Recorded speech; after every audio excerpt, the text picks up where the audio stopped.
know, it's funny when you get in this room, like, you're so in it. It's totally, yeah.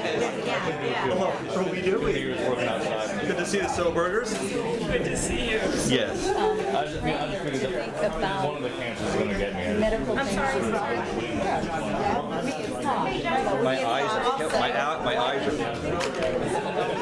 eyes are burning. I can't believe. All right, ladies and gentlemen, before we get started, I do just want to make sure we can get as many of you home as soon as possible. So I assume Don and Katie are here for their agenda item, but I'm actually kind of baffled as to why we have such a packed crowd tonight. So if maybe just raise your hand if you're just here for public comment. I'm not surprised. Okay. I'm just here. And I know. Oh, I saw a couple of people back there for the rental property law. I assume. Kevin in the same. Is there anything I haven't mentioned that you're here for specifically? Skin cancer medicine. Eat skin. Yeah. Oh no. Okay. The rental property law. Don and Katie's request. Anything others? Any other issues specific to the agenda? It's all the rage. All right. Just making sure we'll get those two groups home sooner. Yeah. I don't want to make an issue of it. We are, and the village board does have a specific position, but in general, we don't politicize our boards. So I'm going to ask that the poster to my left be turned down. Okay. Wait. Sorry, Katie. Get hold on. We don't just do things because one member of the board wants it to happen. Okay. Do you want to have a discussion about asking for the sign to be taken down? I just think that it is better with the two governing bodies here that we not appear to be politicizing. Well, I mean, I don't know if I would. Okay, I'm gonna throw this out there. I don't know if I would say it's politicizing, since we have both taken public stances on this issue, and it's not like there's a political candidate involved in the signage, right? I'm not going to make a big stink about it, but that's just what I have to say. Okay, so let's both. Why don't we do this? Let's hold those thoughts, because legally we actually have to have our public hearing 3 minutes ago, and then get into the rest of the meeting. So let's open it. We'll come back to that issue while it percolates. So Katie, do you have anything to read? Nope. Is it a continuation? Yes. Continuation. Yeah. There were changes though, right, based on your Google Earth? Yes. Or are those already included? They were discussed That's last time. in this version? Okay. It should be. Yeah, I think that's. So what there's it's no- called. Yeah, it's in there. No other outstanding issues with this law, is what you're... Nope. Joe, is that any, from your end? No, sorry, I can't even talk. Any other outstanding issues from your end? No new legal issues. All right, is there anyone here to speak to this public hearing? By this public hearing, we're talking about no parking signs on the south side of North Front Street, adjacent to the rail trail, because there's sight distance, visibility issues from when you're in the crosswalk and when you're driving. Anyone? Better move to close the public hearing? Second. All in favor? Aye. And we'll discuss setting that as a new item. All right, now, do we want the sign down or not? I'm not gonna take a stance that it should stay up, but I don't see a need to remove it. Since it's a joint, how about everyone, if the sign bothers you, raise your hand. Town board and village board. And Dan sort I of. like that. Are you guys willing to withdraw your objection? You got no majority in the Well, board? the only reason I bring it up, Jason, is that this project is within the province of the town government, and I recognize that not all of us realize that we are represented by both the village and the town board. But since this involves the town board mainly and the town planning board, I think we should not have the sign. Or can I just make a fair compromise here? Just so none of us at the table put that sign up. It was put up here by a member of the public. So we've made it clear that we didn't put it there, but that some citizen decided that that was a freedom of speech to do that. So with that being said, can we just acknowledge that us as a collective body didn't do it and then leave this sign? Very Is that fair? I like that compromise. What if I go take it down and put it back up again? My suggestion is a member of the public, go take it down and put it up Yeah, again. there we go. All right, let's move on. We obviously have Because then we have to decide which member of the board was going to go take Right, it down. exactly. Problem. All right. As long as it's not a town board member, we're fine. why don't we just go through the meeting and we'll just add the joint meeting as the first item of business. So would you all please rise for the Pledge of Allegiance? I pledge allegiance to the flag of the United States of America and to the republic for which it stands, one nation, under God, indivisible, with liberty and justice for all. Thank you. Now, we do have a regular village board meeting after our town board colleagues leave. But if there's any public comments specifically for the two joint boards, again, if it's village specific, you don't have to take up the town board's time. But if it's something for the joint boards, speak now or hold your peace till the next time. Anything? All right, so let us get, hopefully very, very quickly.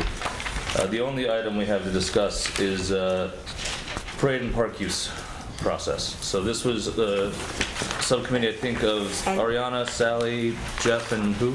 No. Me? No. No? Did I get that? Brown, IMA? Kevin Barry, Ariana, and myself for the village, the chief of police, and the former chair of the police committee. Okay. Well, you guys someone want to Yeah, I'll take walk it us through. through what at least the changes are? Park use, I suppose we don't need to deal with because that's These are village specific, all yeah? new. Every one, and had them since June, when they first came out. We then had suggested revisions from the village attorney, which were received by everybody in November. And I asked the clerk to kindly send out again today the proposed policies with our attorney's recommended changes, which the committee has agreed and approved of. And so they are all new ways of looking at things. And we have had, as we know, major problems in the way we interact in terms of events, park use policies, all of those things. The first thing that I would like to put before the two boards is that the committee is recommended that the two boards recognize only two community parades, the Memorial Day Parade and the Halloween Parade. And so I'm going to put on the table for the village that we take action to agree to jointly sponsor two community parades, the Memorial Day Parade and the Halloween Parade. What does it mean to make the one official? What does it mean to make it official? It means- As opposed to say the Gay Pride Parade, which happens.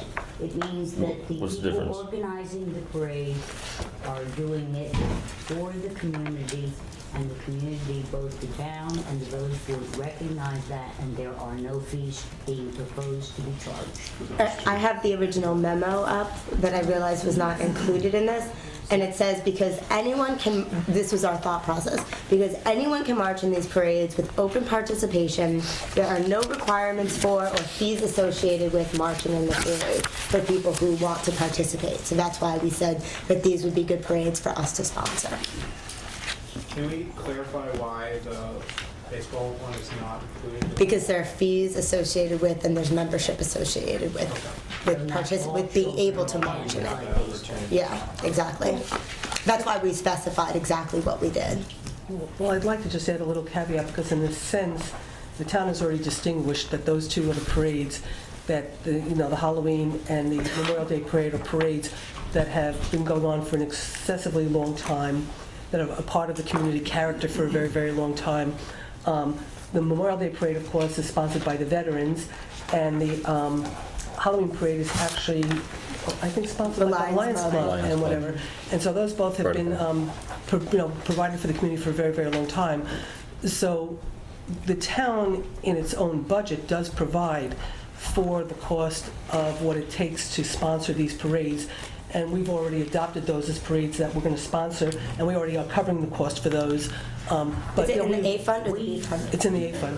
Very- We then that's- also cover Yeah, costs you which do. have never, ever been addressed by the two boards, and that is for the stanchions and all of the,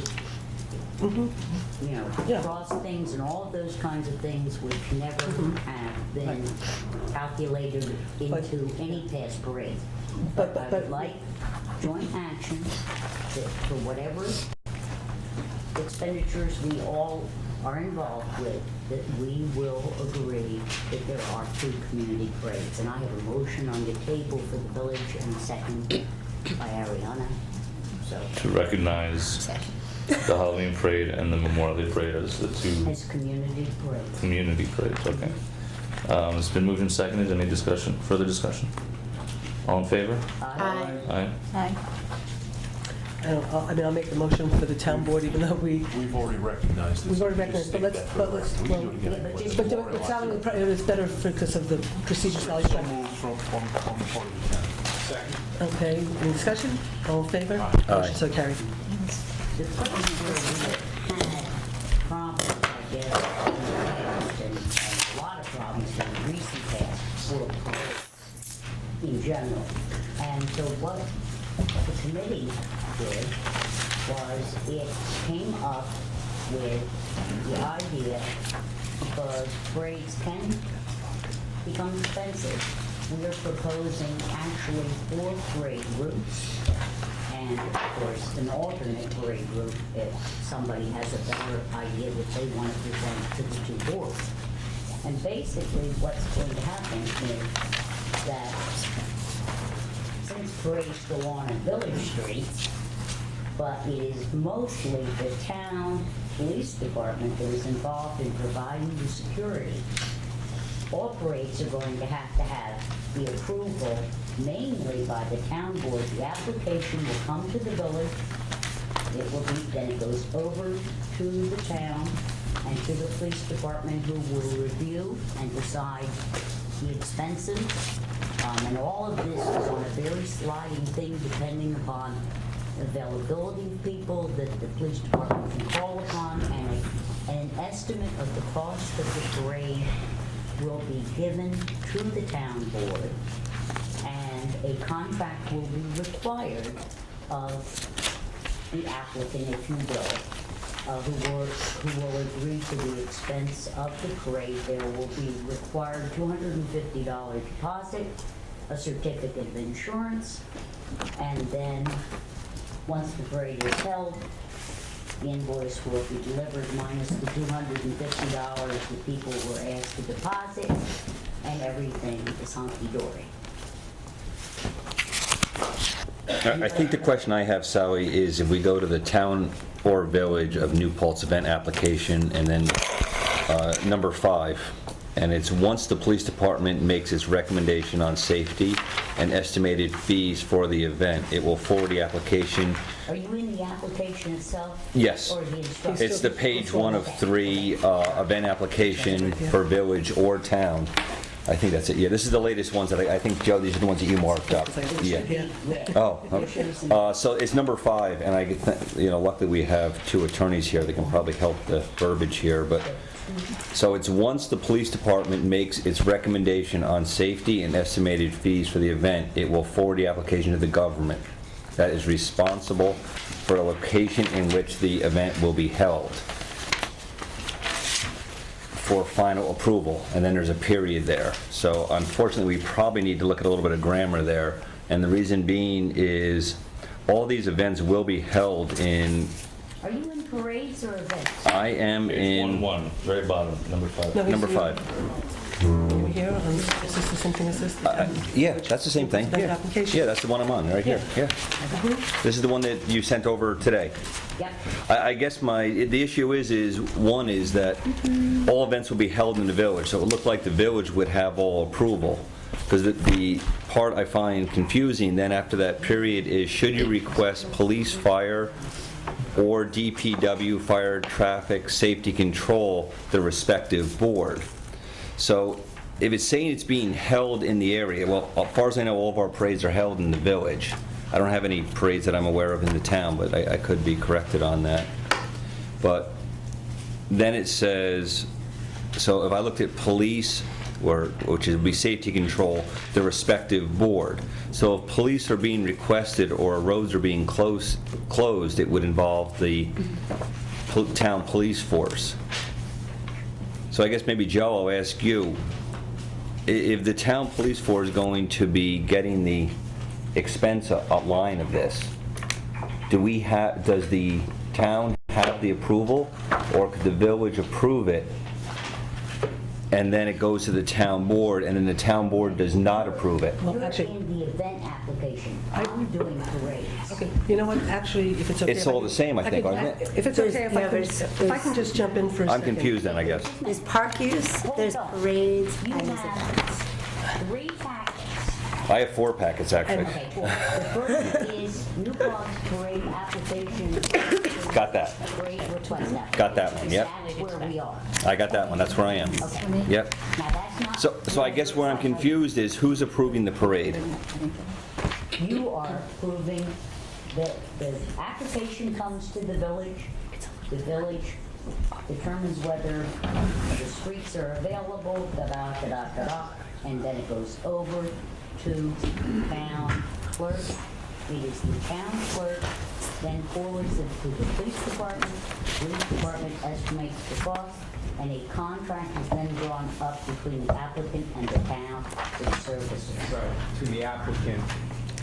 So I'm confused, there's no point, that's where I guess I'm confused. I still don't see where there is a point for the town board to either say approve or deny.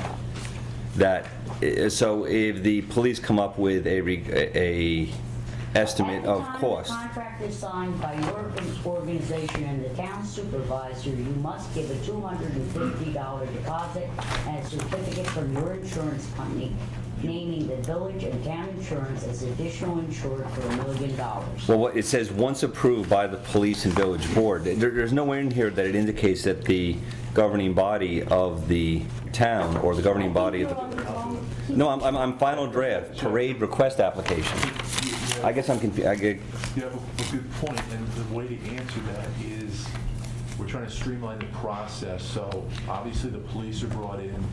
They give us an idea of what they need to do in terms of manpower. They already have the historic use in their bailiwick, so they know basically what a particular parade is going to cost in terms of manpower. So what happens is the way we oversee it is whether or not we approve the contract, whether or not we're willing to enter into a contract. So if we're not happy with the terms and conditions of the deal, then we don't have to approve the contract. And the village can approve it because the contract has to be with the town. Okay. So you've got the final say. So the police will give us input, and then based on that input, we'll propose a contract. If it's not acceptable for the applicant, then they don't have to do the parade. Okay. I'd like to streamline this because when this all started, the mayor had said, you know, and then a lot of, you feel that way, which is fine. It's the village streets, you should have the right to say who can parade, what cannot on the village streets. The essence of the problem is that you have one government approving parades, which right now the other government has to pick up the cost for, so it became an unfair dynamic. What I would like to suggest, because the whole goal of this was to streamline as much as possible, the way I see this is making more work truthfully for the town, because now you're approving parades. After you do your whole process, it comes to us. We now have to draft a contract, enter into a contract, approve a contract. You're making a lot more work for us, so way before. What I would really like to just suggest is the village has a right to approve any parades you want, okay? It becomes your responsibility. Just like the school district contracts with the police, when they need the police for something, they contract with the police and they pay the police directly for their cost. Just like Mohawk contracts with the police, just like Studley contracts with the police. You approve all your parades. You have your firemen, your DPW. If you need a couple of extra police officers, whatever the cost is, you contract with them. You work it out with the applicant. You sign the contract to the best of your ability, cover the cost, and then you just reimburse the town police directly. Yes, you can. Yes, you can, Sally. Sally, yes, you can. We do it with the school district. We do it with Studley. We do it with, so this way it just takes us out That's of it. exactly what we were talking about when we came up with the idea of the contract is how. But the contract is with the town, so you've now brought us back into it. Now the town has to, and you're approving the parade. But Now we're it's not. coming to us. See, what the idea that it comes to the village is just, when we say it comes to the village, it doesn't come before the board, it goes to the clerk. There was, I was just trying to find it, there were supposed to be 2 other documents that were the internal guidelines. Yes, I know, right here, which is not a part of, No, It's exactly, this is the internal guidelines that you guys drafted, which if we end Right. up having to do these contracts, which I'm going to vote no on, but if we have to do these contracts, this language has to somehow be in here, because this is the guts, because right now what you have is a contract will be entered. There's no guidelines, there's no whatever, but let me just, Sally, I have the floor for a moment, okay?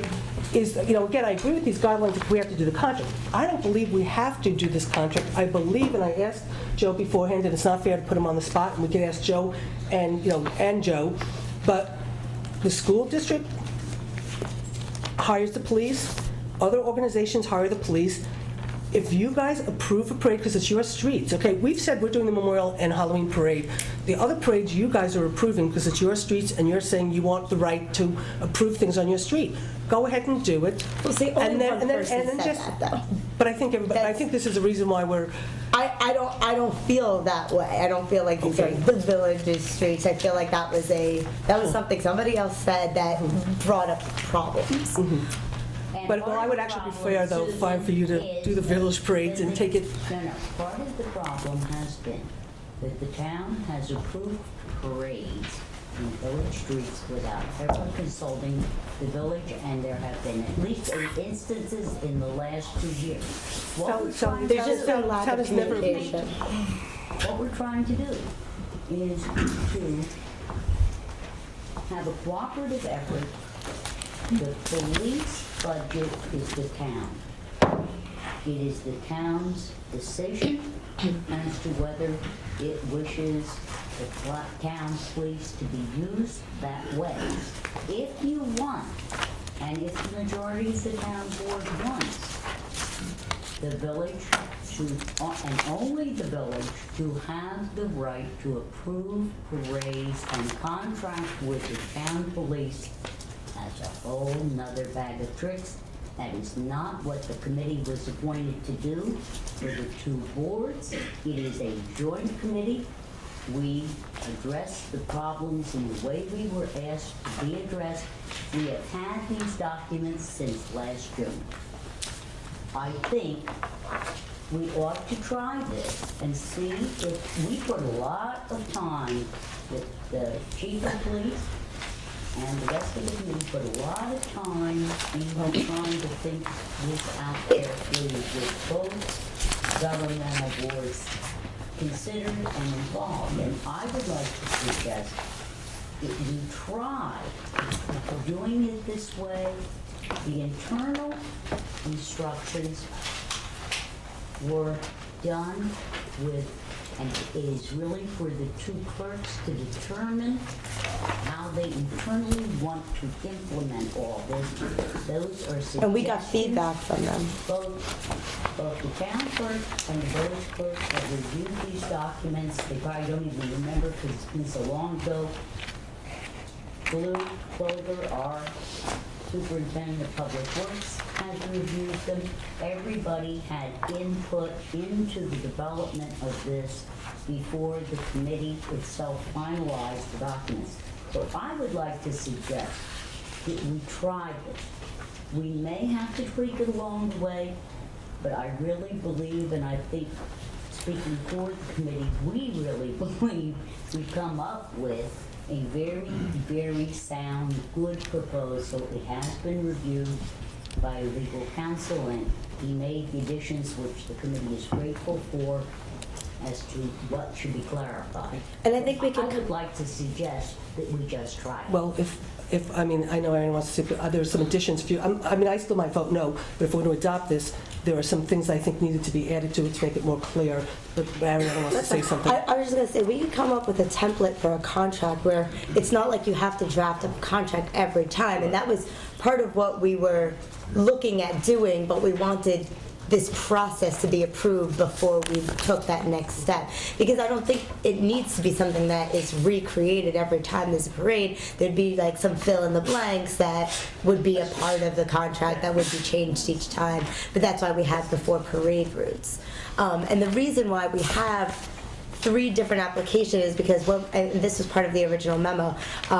We realized that parades often culminate in events, many of which take place at Hasbrook Park, which a park use request form is required to reserve. We decided it would make sense to further separate out parades and events. For example, the Little League Parade and the Pride Parade both end with events at Hasbrook Park, but the regatta also ends with an event that is mostly held on either the lawn of the Gilded Otter or sometimes across the street. There's been like a variety of ways, but that's been on private property where it's, you don't have to reserve that with the village. So events like that require village or town services but are not held on village or town property have a separate event application process where police presence for events could be completely separate from police presence required for parade safety. So this is part of the thought process of separating it out. If there's a way to make it all one-page application and still have like separate boxes to check, I'm totally open to that. But that's why we And trying separated to it. have also a proper jurisdiction and a proper application, if you will see, it's gonna kill some people on this side of the table, but in the park use policy, you will see Moriella Park is for the town to do because you do the day-to-day operation and maintenance of that park, and even though it is within the confines of the village, it really is a town board responsibility, and we recognize that. So these are the things that we try to think out very carefully, and I'm proud of this. I think we did a good job. So And I it's a little really bit more prefer- complicated than you think when you start thinking different events, different parades, and the fact that we didn't have a process really in the past. So I'm inclined, if Susan has some good tweaks, I'm inclined to incorporate them and Yeah. give it a shot. Yep. First, I just want to, I'm sorry. Yeah, just a question. Do you have a formal agreement with the school district? And Yes. You do? We have contracts with the school district, we have contracts with Mohawk, we do contracts with Studley. Okay. We do contracts, everybody who needs to use. Trailways. And Trailways, we do Do it you on have a Thanksgiving. standing agreement? or- It's pretty much. We renew it each It's year. a police, or they- if they police pretty request. much drafts it, and so, like, Trailways uses the police for Thanksgiving to do Right, traffic right. control, to get them out. Studley used to use the police for their Across the event. river. The school district uses the police at different periods, Basketball. basketball stuff, but they've also used them when Lenape first opened up, and they were having problems with the buses. They did a contract. So what they do is it's a standard contract that, they enter into, and then the town board just ratifies it. Okay. So- Would you be able to supply us with copies? I can 'Cause supply you with copies. Yeah, but- really Joe had given it to us when we were in the parade Okay. club. But What is what we started calling it because we were in committee. Like, let's take the Little League Parade. That is a community parade. So if we do, as you're suggesting, Susan, by contract, then we're gonna charge town people, and that's just silly. Well, That's just silly. but I would just- Because basically what we're trying to do is get financial responsibilities allocated where they belong, so that our DPW is reimbursed, and the village is reimbursed for their time, and the town police are reimbursed for their time, and that is why we came up with the idea of the contract, which, Well, there was another reason too. Okay. We were advised and that we should be charging for an application fee in general terms to avoid having a specific charge for specific police coverage. We were advised that we shouldn't do that. On a couple of things, and I'll just make these suggestions. And first, don't think that I'm trying to criticize the work of the committee, because I know you guys worked really, really hard. It's just that once I started, and, that you worked hard and you whatever, it's just once I started really reviewing this again, it was like, it seemed to me it was getting more complicated than what we were trying to do, Right. which was sort of somewhat streamlined and let the village have the say and whatever. In terms of the Little League Parade, I would just want to say that the Little League Parade, when your kids might not have played Little League, my kids did. I can't speak for you, but when my kids did, they used to go to the high school, they marched around the football field, and then they'd go at the high school, they would sell the hot dogs and the peanuts and whatever, and there'd be an old Yankee player, and they'd buy the cards and stuff, and it was always there. Then, when the Field of Dreams opened, we moved the Little League Parade to the Field of Dreams because, we were opening that up when we did that. At some point, they decided to march down Main Street, okay? So to say that the Little League has to march down Main Street, they don't have to, they haven't. Like, Memorial has forever, the Halloween has forever, okay? And, they do collect a fee, they do have, a lot of money, and so therefore, the ability to help offset some of the costs could be done, but they also have the choice to move back up to the high school or to the Field of Dreams. Right. You can't move the Halloween parade to the high school, you just, anyway. So anyway, if you want to move forward on this, I'm not going to take too much longer. You know how I feel, what I think. I'd like to streamline it. I agree with Jason. Let's just, streamline it as easy as possible. But if we're going to do this, on the town and or village New Paltz event application, if you go to number 5, looking at what the final from Joe on 11/5/13, which is the specifics, Ariana, that you were referring to, Yes. where you get into more of the specifics for the contract, I took the language from here and put it in here, because in 5, it doesn't state the applicant will be responsible for the cost of such safety and traffic control services. So nowhere on this application event are you letting the applicant know that they're going to be, that they're going to have to, that they're going to be responsible for the cost. Because you later on in here, you talk about them giving a deposit, you talk about X amount of money, then you talk about when the bill comes in, you're going to charge them back and whatever. No, I understand that. But in here, in both cases, you are charging for certain fees to cover certain costs. So I just don't think anywhere it says it. So just on number 5, Joe, I would just... You gotta go slower on the... Yeah, give that to him. She's in events. I'm going to give it to you.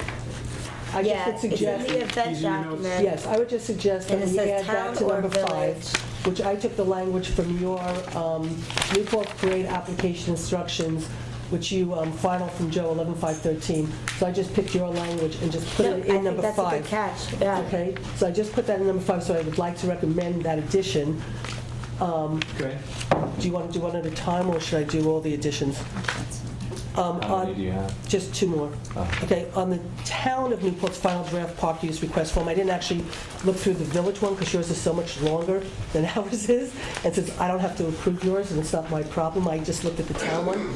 On the town one, I want to go back to events, because if you look at number 7, on here in the events, either village or town, it says, is safety and traffic control services are requested for an event in either the town or village, a contract will be required. I understand that, but a contract will be required does not define, the contract could be anything. The contract could just be, we're doing a contract and you just have to provide us insurance and go along your merry way.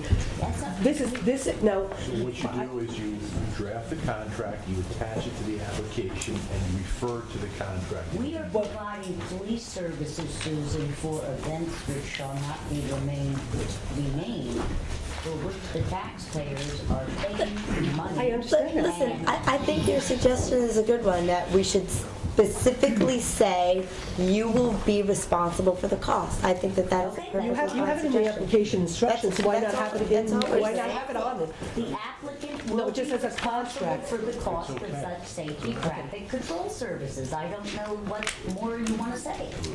Huh? So Susan, now you are on town of New Paltz park use policies? Well, Or no. something else? Well, obviously, this is going to be the format for the contract. Yeah, gather- which document were you about to talk about, though? I'm Okay, just not so sure. what I gather from what Ariana said, if we approve this all tonight, then the subcommittee's going to get back together and try to draft up a contract that could be a standard contract we could both use, which is, I gather, which I gather is, this is going to be, well, that's what Ariana said, that you guys were, Because she is not clear, and I'm trying to make this clear. I'm very, very clear, The sorry. contract is for parades, it is the town, it is for the town to design. And I am saying, Sally, if And that's the case, Events are between, I'm not worried the about the events. applicant. I'm not worried about events. It's the That's where parades you that are. started this whole thing. It was the parades, it was not the events. I don't have a problem with how you handle events at Hasbrook Park. That's your issue, that's your problem. But the thing is, it's not, that's what I Well, was trying to because- explain before. That's a park use request. Right. Events in Hasbrook Park. The event application is for events that are not in the park and that are not parades, but maybe a parade culminates in an event that does not take place in Hasbrook Park. That's where the event application or the comes in. event is an event. It's or something like that. that might be passing through New Paltz. Like there's the Wildcat races that are multiple towns worth. So there are things like that where they are events. They don't necessarily take place on village or town property, but they might not require use of our services in some way, but they might, and so we should be aware of them happening either. An example of an event application would be the library fair or the Apple Festival. Which are all in the village. Just me, but I'm trying. Wildcat is not all in the Yes, I know that. Yeah, there are events, but they are comparable. That have nothing to do with parades or park use, which sometimes demand police services, but they are going to have to be requested separately because the library fair does not request police services, but there are some other events that do. Right. And they get free police services. I think it when we began to do this, we realized it is complicated. There's not really a way to make it not. And that's why we've made 3 separate packets, parades, park Which use, is okay. And all I do is, so I took your, I'm taking May I your, interrupt very briefly, only to mention that we've been talking about this for almost half an hour, and I'm fairly sure even the camera is falling asleep at this point. I would propose or- Well, I would disagree with that completely because I think, there's some poor verbiage in here too where there's some corrections done in red where it's on a parade application and it says park use.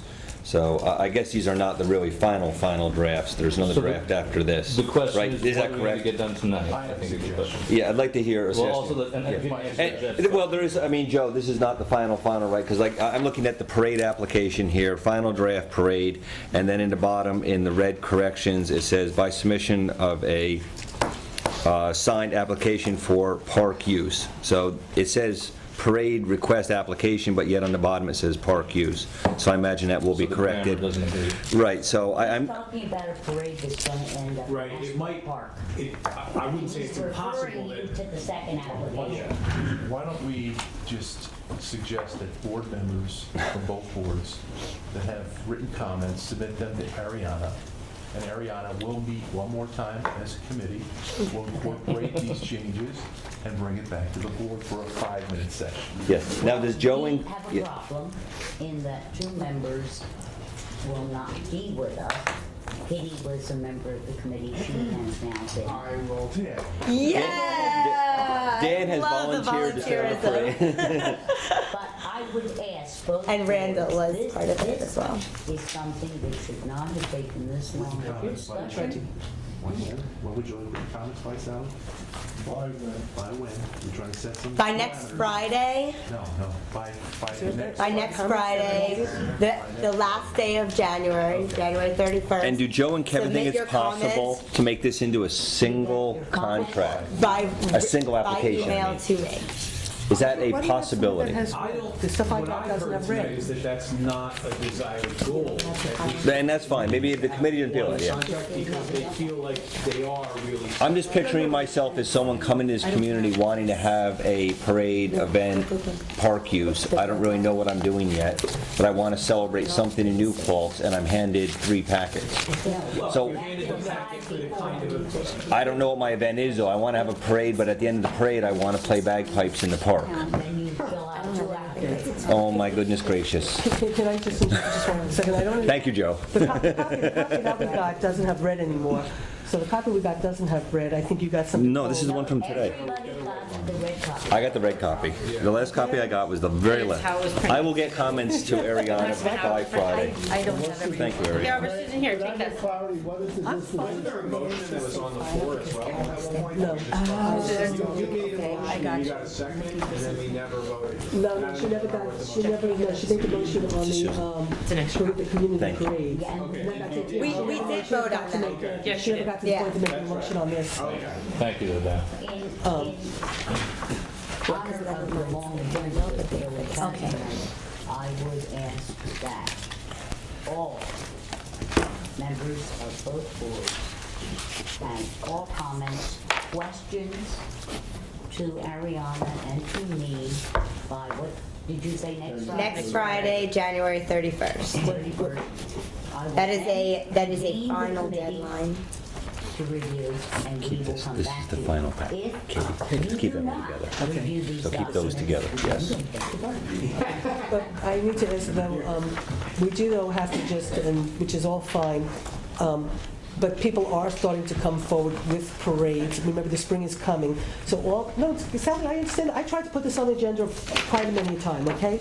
So at the end of the day, I've been trying to get this moving a long time ago, because we're the ones at the town who deal with these problems all the time relative to the parades, because they come to us first. So I've been wanting this to get settled, okay? So with that said, I'm just asking before we leave tonight that we find a time with the two boards right now that we agree that we will meet to do this, even if it's for 5 minutes, so we don't have to spend all the time trying to set a meeting and then we'll never get it done. When is your first meeting in February? We don't meet till the third week of February. Why don't we meet at our We can come back. meeting? At Yeah, our first meeting in at our first February, meeting in February. Which is the second week of February. Yep. So you'll meet at the end, and then if we're invited back, then this way we can take care of it. We know it's going to be on the agenda. It gives them a February 12th. deadline to get that. Right. But as I stressed in my email to everybody, it was essential that we get this done because our clerk and to meet together, Oh, yeah. taking Cool. our Thank you, suggested Susan. internal instructions and working out a process that is going to work for the two of them. That is essential before any applications come in. So we've got to show some courtesy to our clerk to get this done so they can get their job done. So we'll have it done by February 12th. Okay, great. Sounds good. Great. Joe, can you just give back my red copy so I can give it to Ariana? All right. So I look forward to your comments. Joe. The understanding of the board. Yeah, that's it. Okay, great. So we're already in our village meeting, can't so we read all don't of need to make your, a decision At to least we adjourn. got the two communities basically. That was good. So shoot, go, town board. I'm good. Thank you. Thank you. Here you go, Ariana. I can't read this. I'll talk to you, okay? Oh, what roads we Thank you. for safety? I can meet with you for a few minutes and go over. Manpower, for DPW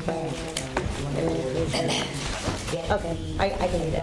But maybe if you let me know when you're going to meet, maybe I'll try to come, okay?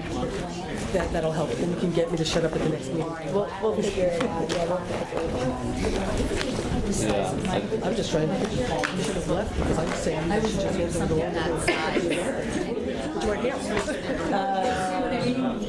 Everybody else has that. we probably should. Right, I'll call you tomorrow about the joint master plan. We'll talk tomorrow. We'll figure it out tomorrow. So, we got two things before consent.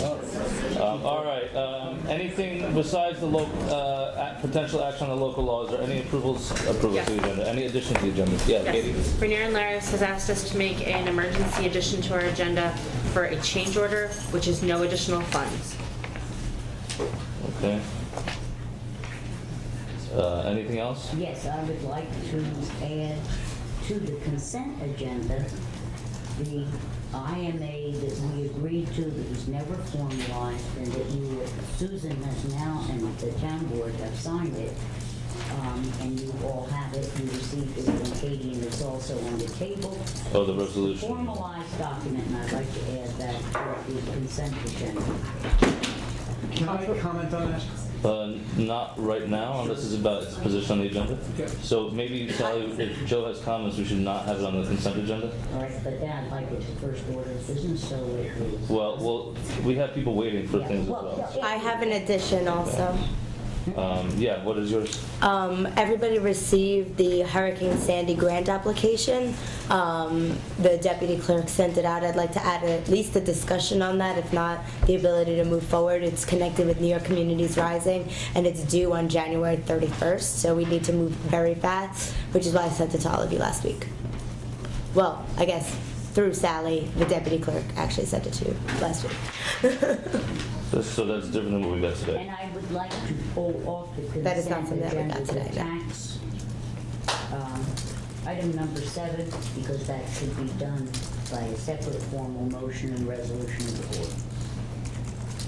All right, well, I'm not gonna argue. And we then can do 8 with that, Jason, and give you approval to execute it. So 7 and 8 sort of go together. So put them at the end of the agenda? Yeah, all that stuff is at the end. All right, any other additions? I move that we adopt the agenda. So moved. Second. All in favor? Aye. And public comment. And someone's got to be here for public comment. Is this where we do our thing, or we? We got you separately. Just, You're on the yeah, this agenda. is general. Okay. Whatever. You're on our Oh, yeah. Just about the licensing law for residents. I have a lot of problems with this law. First thing is that type 1 action or procedure. It seeks to confine, modify, and just generally kind of toy with the idea of free enterprise and renting out. Bob, what section are you referring to? Do you have it in front of you? What section? Yeah, I'm just not seeing anything about seeker. I'm talking about seeker, because this board's complying with the most significant environmental law of the state of New York, which is to look at the environmental impacts of any proposal Sure. that you have. Financial, economic feasibility is a category under seeker, and it should be addressed. Oh, you mean the rental property law? We haven't done the seeker on it yet, and that's a concern. That's correct. All right, yeah, we're just not there yet. So if that answers your Are you question. going to? Eventually, yes. If the local law gets majority support of the board, we would be doing seeker on it then. I'm sorry, if what? We're still discussing the language, and if the board does want to move forward with the law, we would do the seeker at that point. Okay, well, I think you have to comply with type 1 action. So I'll let that go and see if you guys want to comply with it or not. The second thing is, I got to tell you, I went to a landlord's meeting, and I can't tell you how proud I was of them, because they were so concerned, and you want a section, so I'll give you a section. That'd be helpful, yes. I'm looking at section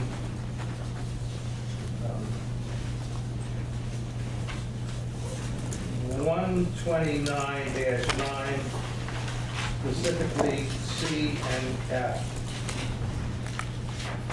And this says that the building inspector is authorized and shall have the right in their official capacity to enter any premise. Further in sub F, it says, if access is refused, the village shall obtain a warrant to make an inspection. Good luck is my comment I wrote here. Those are both currently in the village code. That's status quo, just so you know. If they are, they ought to be out. Let me tell you what happens. What happens is that, number one, now, I don't know who's looked at it, but you should do that because maybe there should be a legal challenge. What you're doing is, I want to go back to the landlords, how proud I was of them. They were more concerned than anything about preserving the rights guaranteed under the Fourth Amendment of the Constitution, the right to privacy and freedom from unreasonable searches for the students. And I think that if the newspaper wanted to, they should say, landlord protects students' rights against unreasonable government searches. And it should. You don't have the right. There's a United States Supreme Court decision, Camara, and it's really, really an interesting thing. I suggest you read it. And one of the things it says is it says, we may agree, this is the court, that a routine inspection of the physical condition of a private property is less possible intrusion than the typical policeman's search for the fruits and instrumentalities of a crime. But we cannot agree that the Fourth Amendment interest of the state in these inspection cases are merely peripheral. It is surely anomalous to say that the individual and his private property are fully protected by the Fourth Amendment only when the individual is suspected of criminal behavior. We have a constitutional guarantee that students, the tenants, should have privacy in their rights. And I know what's going to happen here, and I think you guys know it too. What's going to happen is you're going to have your building inspector go in and make an inspection. They're going to see some pot, they're going to see a bong, and the first thing you're going to do is they're going to call up the cops and say, you know, I just came from an inspection. You got to go there and arrest those kids. And I think that if that's your rationale, or even if it isn't, if you're the most pure of heart and you're aware of that consequence and you continue with this, then there's something really, really wrong. But you know that we inspect rental properties now, right? Well, you shouldn't be doing it. We shouldn't be inspecting them at all. No, you shouldn't be doing it with, under the guise that you're gonna get a warrant, that you're I gonna see, I see. that you have a right to do this. So let me just so you guys know, before we go too much farther, we don't stick to a very rigid, hard and fast rule about the length of public comment. We just kind of trust you guys looking how crowded the room is. Obviously, there's a lot of people here for a lot of different things. So if you hear, just one second, if someone has already said something, you can say I disagree with them. You feel free to put it in writing. We do read the things that are sent to us. But again, just try to, and I'll try to be as concise as you can because out of respect for the other people waiting. Well, Might I say something? We don't have a finalized law for you all to review yet. We're having a rather heated discussion within the board in public of what this law is going to look like. There was a landlord committee working with Ariana, myself, and the building inspector, who worked very hard. There's some of the members of that committee here tonight to make a proposal. The mayor has his proposal. We're having a good floor fight at the table as to what side's going to win or whether we can compromise. So I would ask that until we as a body can at least come to some semblance of agreement, and we may not, but if we do, it can give us the opportunity to come to that agreement, to come to a law, to propose, and then you all come fight with us. Okay? We've had a lot of input all the way around, and a number of us on the board have different points of view, but we're trying to get clarification and clarity and compromise, because I think it is fair to say, for the village board, that we want this to be a win-win for everybody. For the tenants, for the landlord, and for the community that we must protect.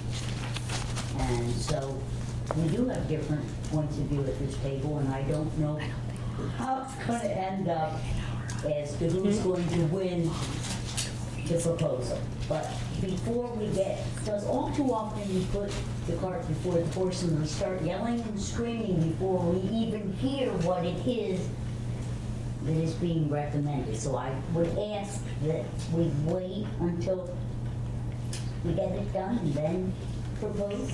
Well, I think Ariana had a comment. I was going to say, because I appreciate this feedback, and I feel like it is really, you know, it's very productive for us, for our conversation, because we've had things happen where nobody comes and speaks, and then we pass something, and then people come out and talk. So I think having everybody here at the table at this time is a very productive thing for the conversation.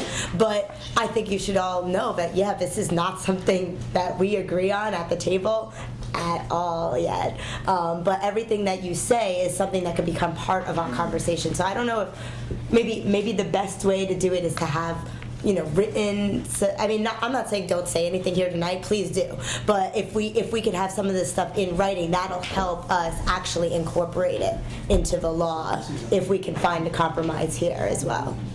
But I mean, please, I want to hear what you have to say. I will give it to you in writing. I feel very strongly about this. From a general overview, is one, that there's Fourth Amendment rights that are not being addressed or actually negatively being averted. And also, the last thing I'll say to that, and going back to Camara, which says, the occupant has no way of knowing whether enforcement of the municipal code involves required inspection of his premises, no way of knowing the lawful limits of the inspector's power to search, and no way of knowing whether the inspector himself is acting under proper authorization. These are questions which must be reviewed by a neutral magistrate without any reassessment the basic agency decision to canvass an area.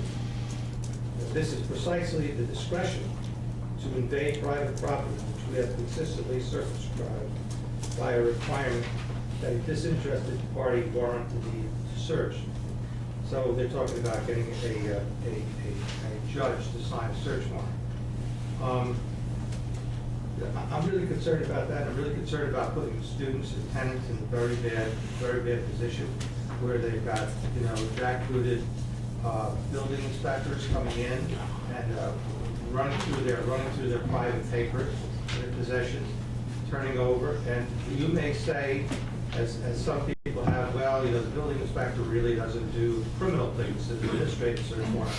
Well, it's not, because in your code under section 86-33, plumbing fixtures, which address water flow restrictors, that's what it's about, plumbing fixtures. It says that a violation of any of the provisions of this chapter is hereby declared to be a violation pursuant to the penal law. Penal law is only criminal. So, and another thing is a side thing, we talk about laws you have out of the book. I don't know how the Village of New Paltz decides what's in the penal law unilaterally. It's kind of funny. But here you're saying that these people have criminal jurisdiction. So those are a couple things that are really just kind of make it specifically third item. You don't say, everything that I've ever seen as the law says, and the penalty shall be up to $100 fine. This one doesn't say up to, it says is it fixed, price fixed. It's like a bad restaurant. As most of our fines are, if you look in the code. As almost all of our fines are. That's not true. Well, this one doesn't. This one It's says usually fine amount not to exceed. $750. Yeah. What it says. Well, I just went through all of them, so I'm looking at the $750. housing standard right now. So that's $5,250 a week, $21,000 a month, $270,000 a year. And you know that these landlords just didn't fall out of the sky yesterday. What they're all going to say is they're going to say, any violation that the tenant causes is going to be on his ticket.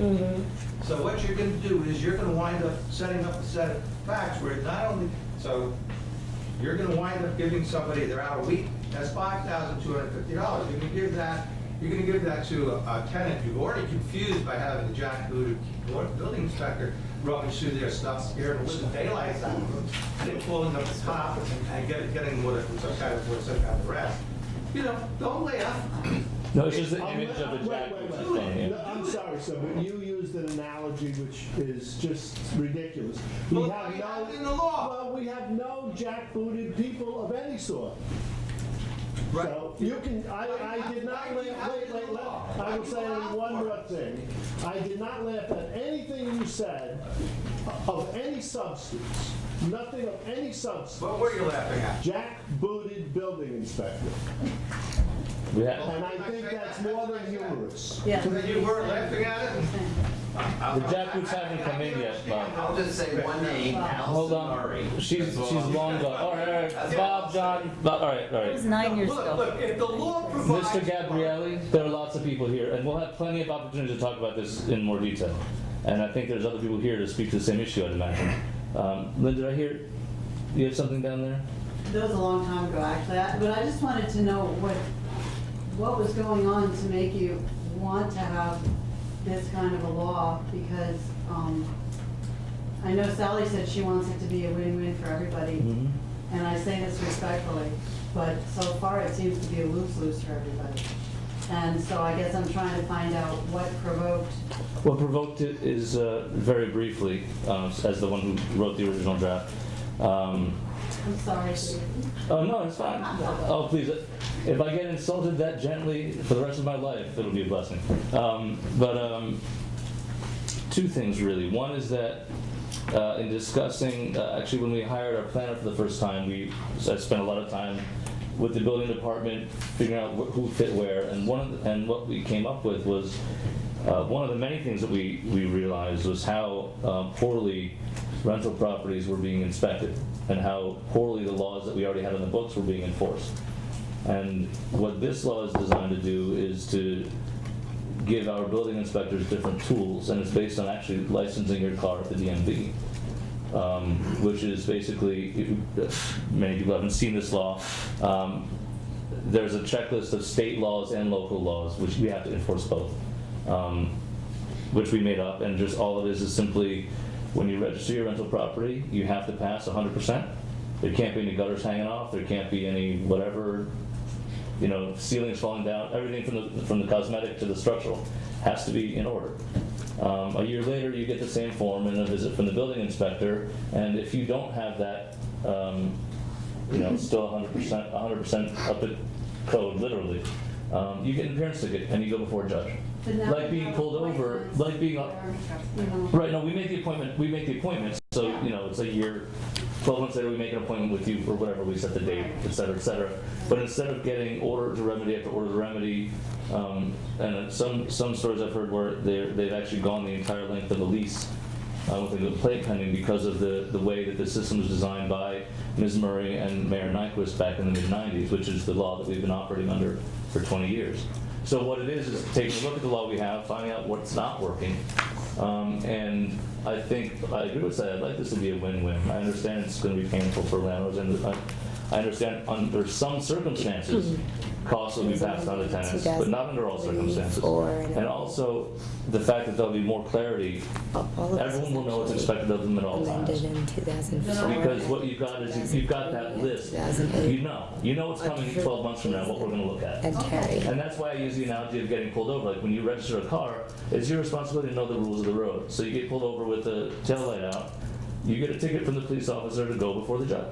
And then and then we're familiar with it from there. So that's the model. Then I would just ask, in the interest of many, many things, including just community, considering we're a community that have lots of students and lots of non-students, I would just ask that maybe you all meet a few times with the landlords to Two of the trustees really did, be able actually. to work something out, rather than just passing a very heavy law that would, like I said, I feel it harms everyone. Yeah, well, we'll just have to disagree on that. Sally and then Paul. Two things that the mayor left out. One of the big holes for us in the village is that only non-owner occupied rentals are inspected. Okay. And many of us believe owner-occupied rentals. If you are renting a property and gaining money from it, you inspect it. And it doesn't matter whether it's owner-occupied or non-owner-occupied. That's number one. To the second point that you raised, and that the mayor addressed, is where we're having a big floor fight. That is the priority of the inspection list and how that will be implemented. And yes, we did have a committee who worked very hard, and some of the landlords are here tonight, and Ariana and I, and the building inspector, and we met more than a year ago. And so there are two proposals on the table, and an attempt is being made to integrate the mayor's proposal and the committee's proposal, which was made up of landlord and two board members and the building inspector, and we're trying to bring them in to some sort of semblance of order, and that's what is going to be the win-win. Well, I just hope that whatever happens, comply with the state laws. Well, this law has Done been, very gently. has been reviewed already. The first draft was reviewed by the village attorney, two building inspectors, and then was gone over by the landlords, by two trustees. And this, we're taking this slow.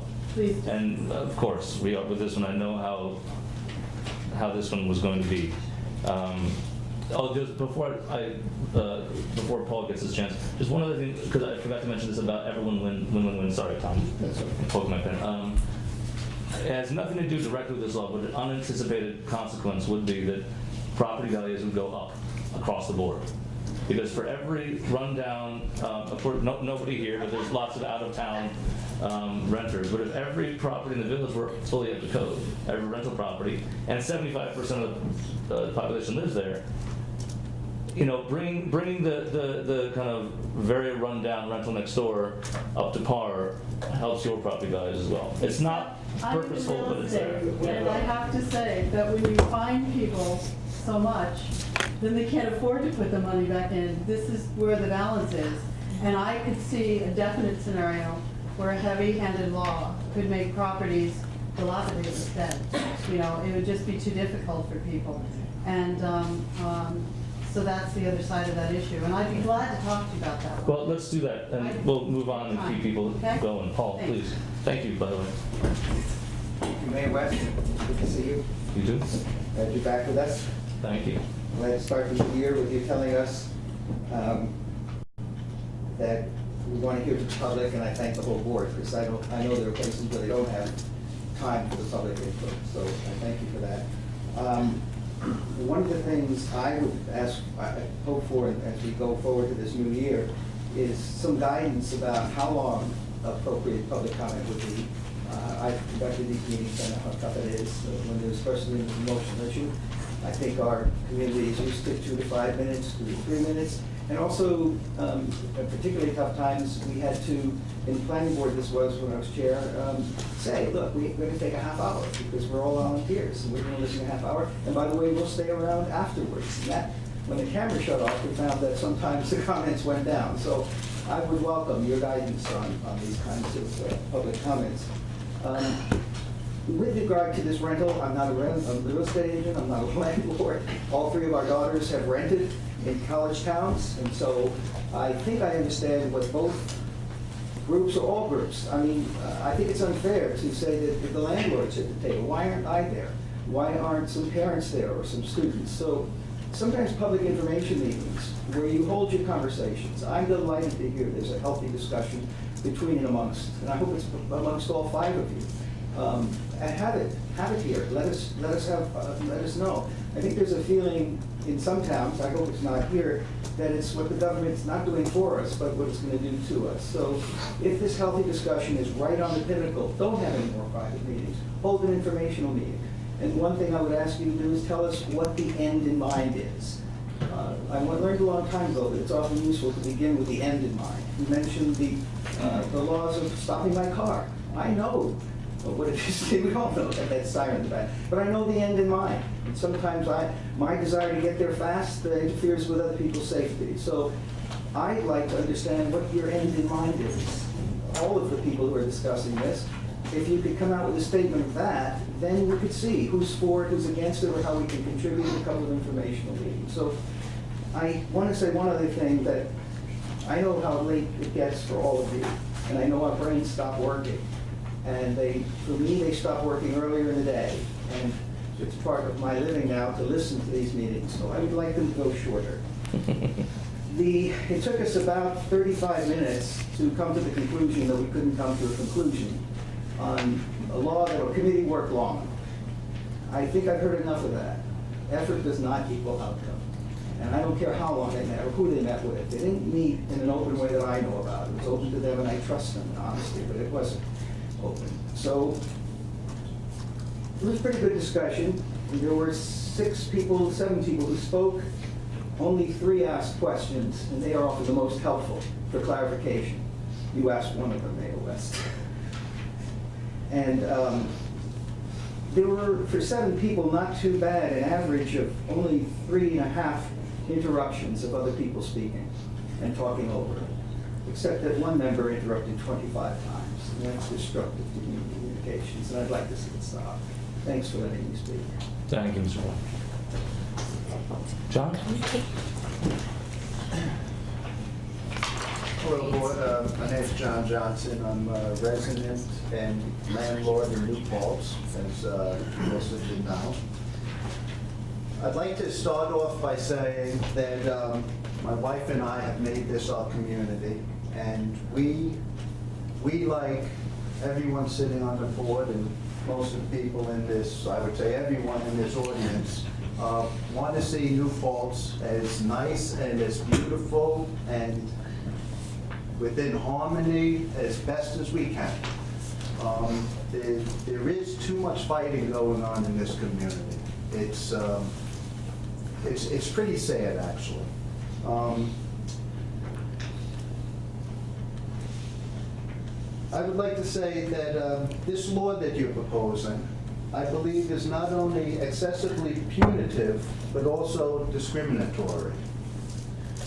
I want our community to be beautiful. Your proposed law requires only half of the community to take responsibility, while giving the other half of the community a free pass. While you may think or hope that you're punishing the landlords and the tenants, the ones that will ultimately pay the price are the renters. By placing excessive and unjust requirements and penalties on landlords, this will cause an increased expense to the tenants in the form of increased rents, as I'm sure you know. Just like when the pizza place, when the price of their cheese goes up, so does the cost of the slice. When expenses go up for landlords, taxes, insurance, and $750 fines, the landlords have no choice but to pass this increased expense on to the tenants. This board is the ultimate landlord. That's the fact of the matter. You guys are the ultimate landlord. You, let me stick to my, I go off track and I can't find one. As a property owner, what you require of me, I require of my tenants. So by putting excessively stringent regulations on me in the form of fines and penalties, I in turn have to put them on my tenants. So when I receive a $750 fine, I need to pass it on to my tenants, as well as any costs incurred in rectifying the situation. When there's a problem with garbage can, noise, soda bottles on the lawn, tenants' failure to pay utility bills, batteries taken out of smoke detectors, ripped screens, cracked windows, furniture on the porch, unshoveled walkways, I do feel that these things all need to be taken care of. But a $750 fine and possible loss of license, that's excessive. As a property owner, you, as the property owner's landlord, you're going to require me, as the tenant's landlord, to rework my leases. I'll have to put things in my lease that after a certain number of violations, tenants will be evicted, because I can't run the risk of, or my ability of renting the place. So regardless, if the violation is one of the items mentioned above, which is directly related to the tenants, or if it's a boiler that has broken down, as most boilers do from time to time, and that's my responsibility to fix, I'll have to have the tenants move out to minimize further points against me that will result in losing my license. That's not fair to the tenants, but what choice am I going to have? I'll also have to include additional fees to pay for additional fines. I'll have to take out a separate insurance policy, which will increase my rents. I'll have to require co-signers, because now, if one of my tenants, they don't take the garbage can in a timely fashion, they fail to shovel their walkway, and they have garbage on their front porch, which I want taken care of, that's $22.50 plus A day. But it's a day, but when I get a phone call that it needs to be taken care of, I'm there that day. But nevertheless, that's $2,250 to my tenants. Plus, I'm gonna have to charge some kind of administration fee for dealing with this, because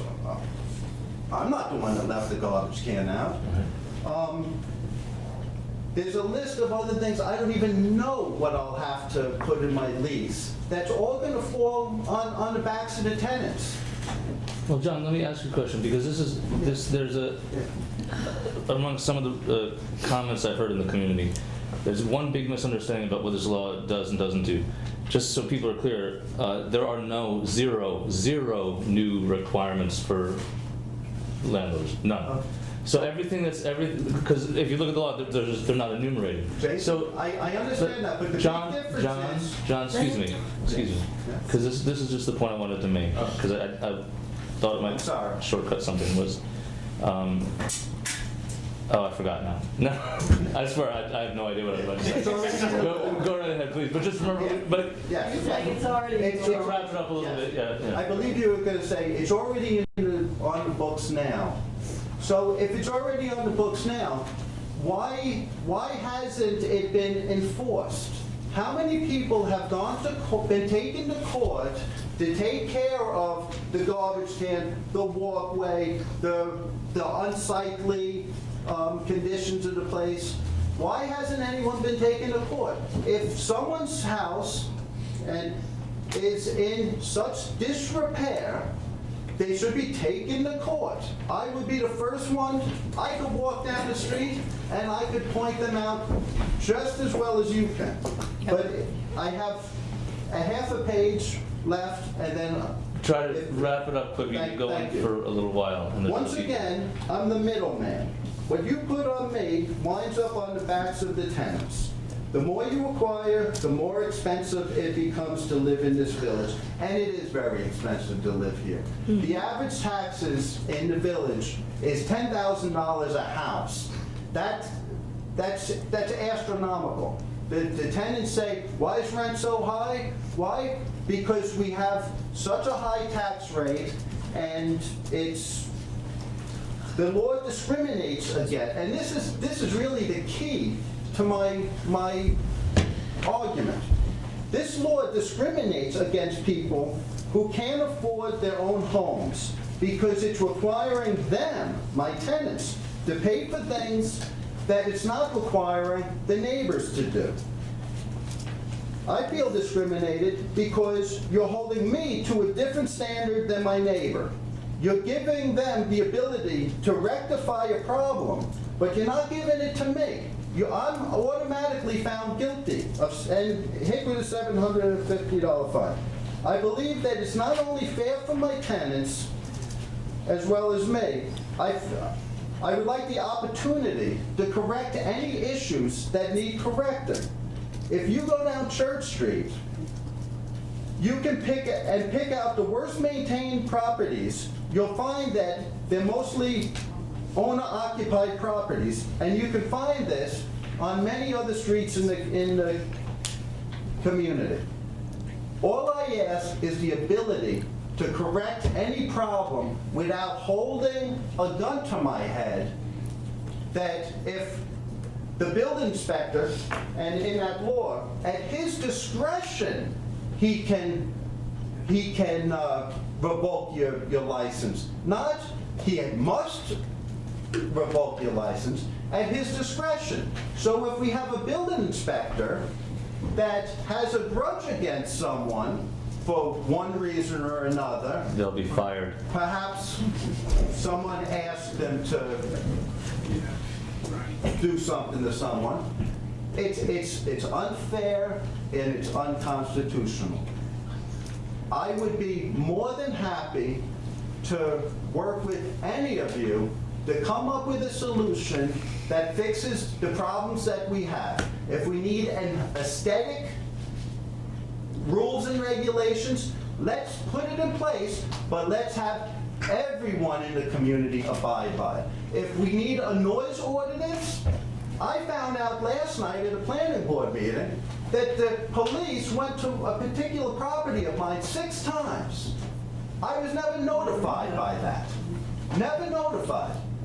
And quite honestly, I'm embarrassed to say it.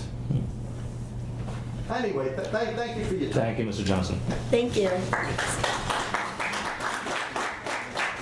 Are you popular? You should come back. Adele, yeah, I think.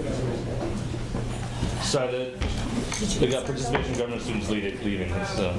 You guys need signatures or not? Do you need signatures? No, they're good. Katie got him.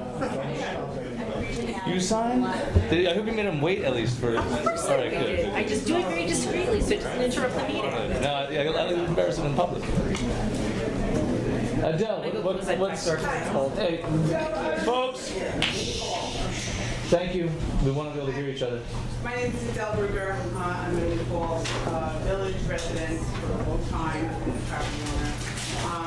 And I was one of those landlords that worked along well, I thought, with Sally and Ariana and several of us. But what we're seeing before us looks nothing like what we talked about. So I wanted to comment on what we're looking at in front of us. So, which is not at all what we discussed. So, here goes. So I understand that there is an issue with owner-occupied rentals in the village. I think most of us can agree that these rental properties should be added to the list of properties to be registered and inspected. However, the rest of the proposed law puts undue hardship on both the landlords and tenants.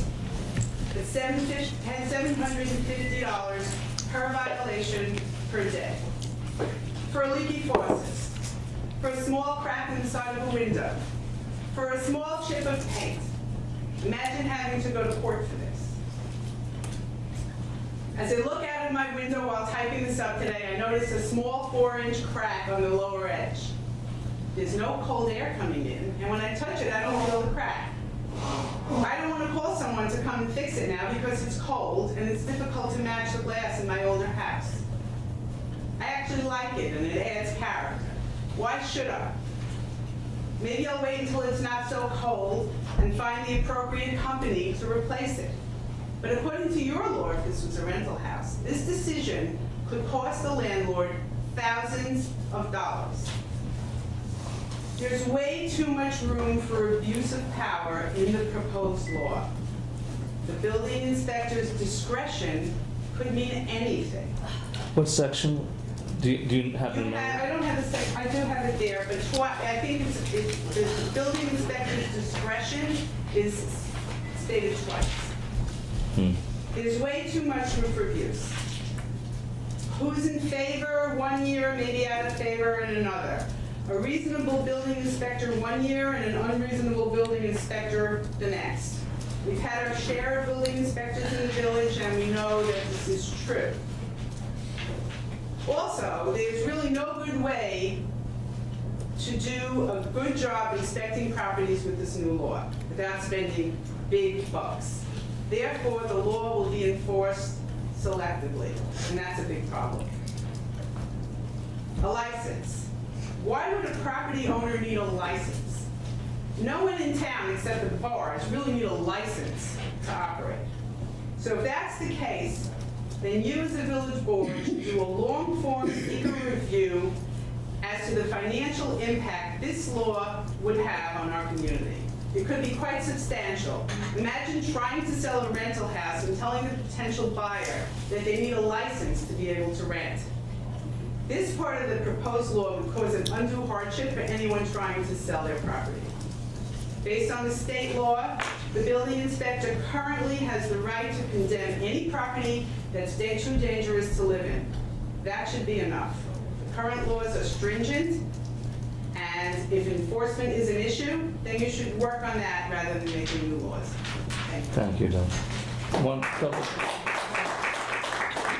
Couple corrections, Adele. There's more to the state law, and that's what I know you guys had seen the checklist that the building inspector uses now. Almost all of that checklist was state law, and almost none of it is village. The few instances where we have a village code is because if you put it in the village code, we can keep the fines instead of sending it on to the state of New York when we prosecute for, say, having a tree growing out of your gutter, which is a state law, not a local law. So just so you guys are aware, in that list, that checklist that we're using, much of it is the state property maintenance code, and very little to none is village code, which you can see, you can get a copy from the building inspector, but I put in there's a far right-hand column that actually has the kind of chapter and verse where you can find the original. But just you know, small factual thing. Who was next? I had lost track. Leonard, yes. Watch your head. Okay. $750, as you just stated a moment ago. You obviously have a plan as to what you're going to use it for. When the police find someone for drug abuse or whatever, it goes into a drug counseling program. We already paid a portion of our taxes, which goes to the building department for the fees with which to inspect. We're then charged a fee with which to have our properties looked at. And now you're going to take that $750. You must have some grandiose plan in mind as to what you're going to do with all of this money that you're collecting. You've taken a portion of our tax bill to the village, which goes to the building department. You've taken the fees, and you're going to take this $750. I'd really like to know, how did you come to $750? Why not $800? Why not $550? How did you arrive at $750? Easy. Well, a couple of things. One is building departments are actually not supposed to be using your tax money. The operations of the building inspector and the building department are supposed to be passed on to the users, basically funded by fees and fines. Planning board application fees, inspection fees, et cetera, et cetera. Almost nobody actually achieves that, but we're trying to here get that closer so that the general taxpayer isn't paying for the profitable use of public staff, like a restaurant opening, CO, or whatever. So that's that. There's that. So, but the other thing, because I wrote this in the draft, just so you know, I'm also going through the code and looking at across the board what fees to raise, site plan application fees, all these fees, because many of these were set years or decades ago. So the $250 fine that's currently on the books now was set in the 90s, again by the then building inspector Allison Murray and then Mayor Tom Nyquist. So you've got a fee that's 20 years old, and inflation has eroded that, and the value of property in the village has changed dramatically since the mid-90s. So it's a matter of, like, frankly, like almost all of these fees and fines, somewhat arbitrary. You see $250 all through the code. You see $500 all through the code. You know, it's a matter of what is an appropriate fee now when you compare it to what it was in the era in which it was set. So that's my thinking. My thinking may be wrong, but I'm looking at $250 in 1995 with the change in the real estate market, the severe increase in rents in the 20 years, yet the fee has stayed the same. So the economics, there may be other elements, and I'm hearing some of them tonight. And like Sally said, we'll be getting into this more deeply when we actually get to a final draft of a law that's been vetted by the attorney and the building inspectors, and we set a public hearing where this conversation usually happens. But like Ariana said, it's also useful to have it ahead of time. So right, wrong, or neither, that's at least my thinking. And we actually hadn't gotten to that part of the law yet. So then when Mrs. Smith calls and asks if I'm supposed to use a 2x4 or 2x6 in wall construction, she's going to get a bill? Sorry? Oh, a general person calling the building department. No, and that's why almost nobody has 100% of the building departments funded by this. But what the distinction... So you're asking the landlords to fund the entire building department and the applications? That's not what I'm saying, Leonard, and you know it's not what I'm saying. What I'm saying is that building departments are supposed to be funded by those who, not just landlords, by builders, by people opening restaurants, and rather than the general public, for exactly the reason you yourself pointed out. Everybody shouldn't be helping you pay for your whatever. Am I at all making sense? No. Well, it happens occasionally. Thank you.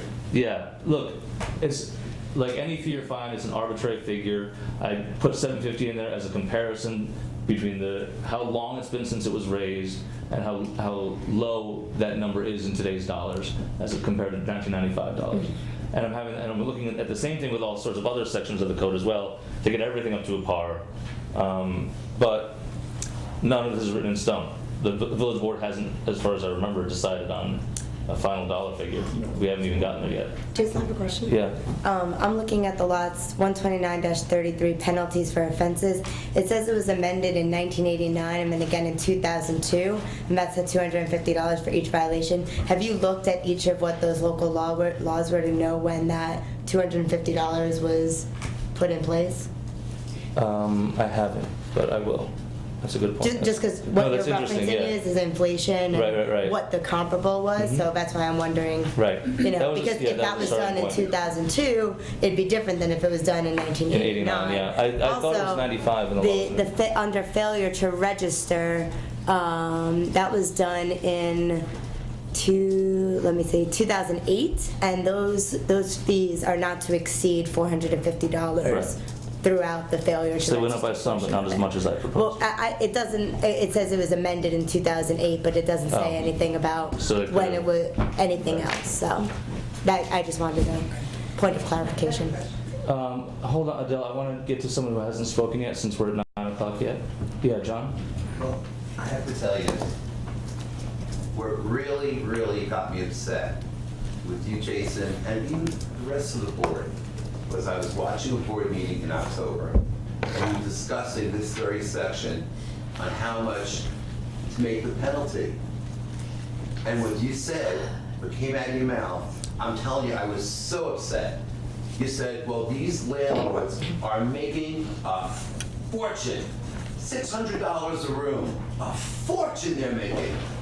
I felt you put your hand in my pocket and you decided how much I'm making.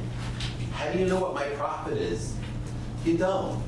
Look, you buy a house, it's $300,000. The mortgage on it's going to be at least at 4 or 5%. It's going to be $1,500 a month. The taxes are $700 a month. It's $2,200. You have to heat the place. Now I'm paying $800-900 a month to heat the place. Insurance. Insurance. Let's say it's $3,000 a month. It's a 3-bedroom house at $600 a room. Where's the profit? Where's the inflation? Because taxes have risen so tremendously. Oil, maintenance, everything else. I'm not making any more money than I did in 1998 than I am today. You just can't arbitrarily, willy-nilly just raise rents. It's a supply and demand. So when you put your hand in my pocket and you're basically generally stating that everybody's making a fortune here, it is such, it's really, it's not right, it's not fair, it's not realistic, and I don't like people that put their hands in my pocket. I never assume, even if someone who I think owns a huge company, I never assume how much money they have in their bank. Never assume how much they have. And that's what this thing does. Your pillar, support that 750 was your idea that we're making fortunes of money. Oh my God, it's untold money. Look at the gold hanging out of my pockets. But that's how you made me feel. And I started my life with nothing. I started my life with nothing. Came from a poor home. I worked hard. I built my house. I have 4 children. I have 2 grandchildren. I worked so hard to pay my insurance bills, everything I had to do. With you to say you're making a fortune, I wish I had that fortune. I wish I had that fortune. And you know, Tom, you know, when you made a comment about this, about the boots, about the heavy-handed, and I understand how you feel, but you weren't living here when Allison Murray was the building inspector. And she was so abusive, it was criminal. But you didn't know from that. And to Jason's, he got rid of Allison Murray. I have to say, that was a good move. I'm not saying everything you do is great. I think that's the first time you said something I've done. But that was a great move. But you understand, Jason, you understand how, you may not even know. Look at Chris Christie. He didn't know. You didn't know. But meanwhile, this woman. Tom, I told you not to close the Wallkill Bridge. But this building inspector, I'll tell you, caused me a lot of harm. And I Well, no one's been harmed yet because nothing's been adopted by anybody, so. Yeah, but all I'm gonna say is So let's have a calm conversation about the ideas behind the law. How's that? The last thing I'll say is I agree with what everybody here said about this proposed law. I really think you're wasting your time. I don't think you really need it. It's not necessary. I spoke to Kathy Moniz the other day. I said, Kathy, how many people are giving the village problems? She goes, 99% are great. She says it's like a 1%. It's maybe 1 or 2 people. She says that's what this whole law is about. It's not right. It's not there. We have better things to put our effort and energy into. And really, everybody wants to make things right for the tenants and for people that live here. And the other thing I was going to say was this. You also stated that you cared so much about the students, the rentals, the students that are living in these rentals, and if they're not properly maintained and taken care of. But I know people that are owner-occupied homes. There are holes in the roof, electrical systems are not proper, deteriorating toilets, stench from animals in urine, and they have infants. I think we got the picture. But they have infants, and they have young children and toddlers that live under their roofs. Do we care about them? Maybe what we should do, and I'm not advocating this, maybe every single home, like we go to Tom's home, we look at every single screen, make sure there's no little snip or something, every little window, if there's a crack, if you have a paint chip, Tom, then everybody should be, I'm just saying. I'd be happy for you to come to my home as long as you don't have jack boots on. Okay. Well, I'm with you. But I don't mean to pick on you. Or at least take them off outside. Even Jason, I love you guys. I do. Okay, we have disagreements. But this is this is an archaic law. It's very punitive. And it's really, I don't think it's the way to go. I think everybody here, all the landlords that are here, are so willing to work tightly and closely with you to create a law that really does the job. This one just creates an abusive system. That's all it's doing. Okay, and that's why we're all worried. We're all worried that the wrong person, not Mayor West, but the wrong person may be in the mayor's job, and he may say, I don't like him. Go hit him. Go get him. Because nobody under this law is going to be 100%. That's all that everybody's worried about. And I really appreciate your time. And I thank you all. You appreciate my feelings. Thank you, Mr. Thank you, John. Dr. Silberger, please. Very briefly, because I'm not really involved in this, but it seems to me that if an inspector offered a warning period before there's any fine proposed, and if there were an appeal situation raised, that might mollify some feelings. Thank you. Thank you, Tom. Thank you. Someone who hasn't spoken, before we get to people who want to speak again. Anyone who hasn't spoken? I thought, Adele, did I see your hand? You wanted to say something else? Well, I had a question about the $750 per violation. So if you came in, according to what you have now, before you finish up, Yeah. you can come into the house and do the leaky faucet, like I said, a little crack in the window, right, a little crack in the window, and 2 other small items, and you're talking $750 per item.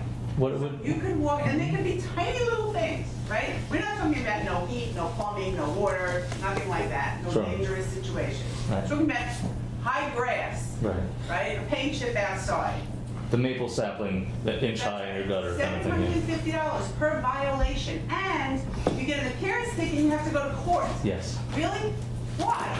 Because, and there's a very good answer to that, because the way this law is structured, and I'll come back to this a lot, I think, in the next few months, is basically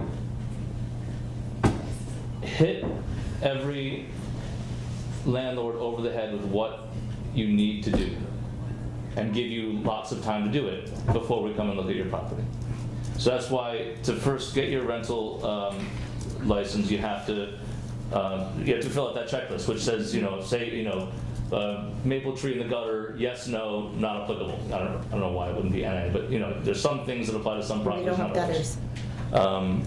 Yeah, you don't have gutters, I don't which have you're gutters. supposed to have, I think. I don't have gutters on my house. Anyway, let's not get into that. The point is this, is that, so you buy the house or you buy the rental property, you go to the building inspector and you get this checklist. They go over it with you and say, okay, Adele, you've got most of the stuff ready, but here's 6 things you gotta fix before you can get registered and start renting. All right, so you fix those things, you come back, everything's signed off on, you're good, you're 100% compliant, you got your first tenants. 11 months later, you get the same checklist again, and we say, in 30 days, we're gonna be back. So please go back and make sure that nothing has happened in the last 11 months that would cause you to fail at this. And wait, there's a final step, and Joe, please correct me if I'm wrong on this one. The 750 is tied to the appearance ticket. It's the judge who ultimately tells you how much you're gonna pay. The judge may say, no, that's exorbitant, we'll give you 100. Or like maybe when you have say you get pulled over for an inspection that's just been up, the judge says, well, come back within 48 hours and show you fixed it, give me the receipt and we'll write it off. That's how I envision this working. If this, in the real world, if it would work a different way, that's something I'd very much like to hear, but that's at least why it's written the way it's written. Does that make sense at least? Well, we were just in a meeting, just to make one little example. Our last landlord meeting, we had a nice turnout, and we've heard this story a lot.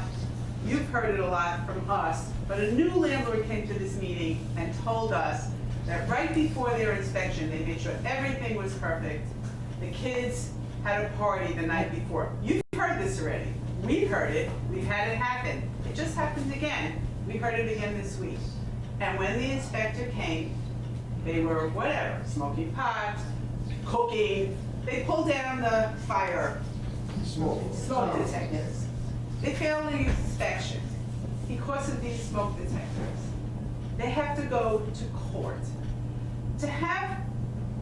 If you say, listen, we're gonna come back in 30 days, make sure everything is okay, that's one thing. But if you say that it has to be that way the day we get there, I've had inspections where the tenant wouldn't allow the building inspector in. They wouldn't let the building inspector in. So then what? What happens? I get a fine? Okay, that's a problem. So presumably, anyway, it doesn't matter. We don't have to get into details. Okay. So I'm just saying that you need to be able to have 30 days to remedy. 30 days is a reasonable amount of time. You can't always get someone if it's depending upon what the problem is. If it's cutting some grass, that's one thing. If you have an intricate piece of equipment that takes 10 days to order, that's something else. 30 days is a reasonable time. I think that's what's on the books right now, and I think that's where you should go. Thank you, Ms. Rubin. Is anyone who hasn't spoken? Peter. The first example is of the tail light being out. Okay, that actually happened to me, believe it or not. I had a tail light out, I was stopped by the police, I was given a ticket. I didn't have to go to court, I had to send in a proof that I fixed it within 30 days. That was it.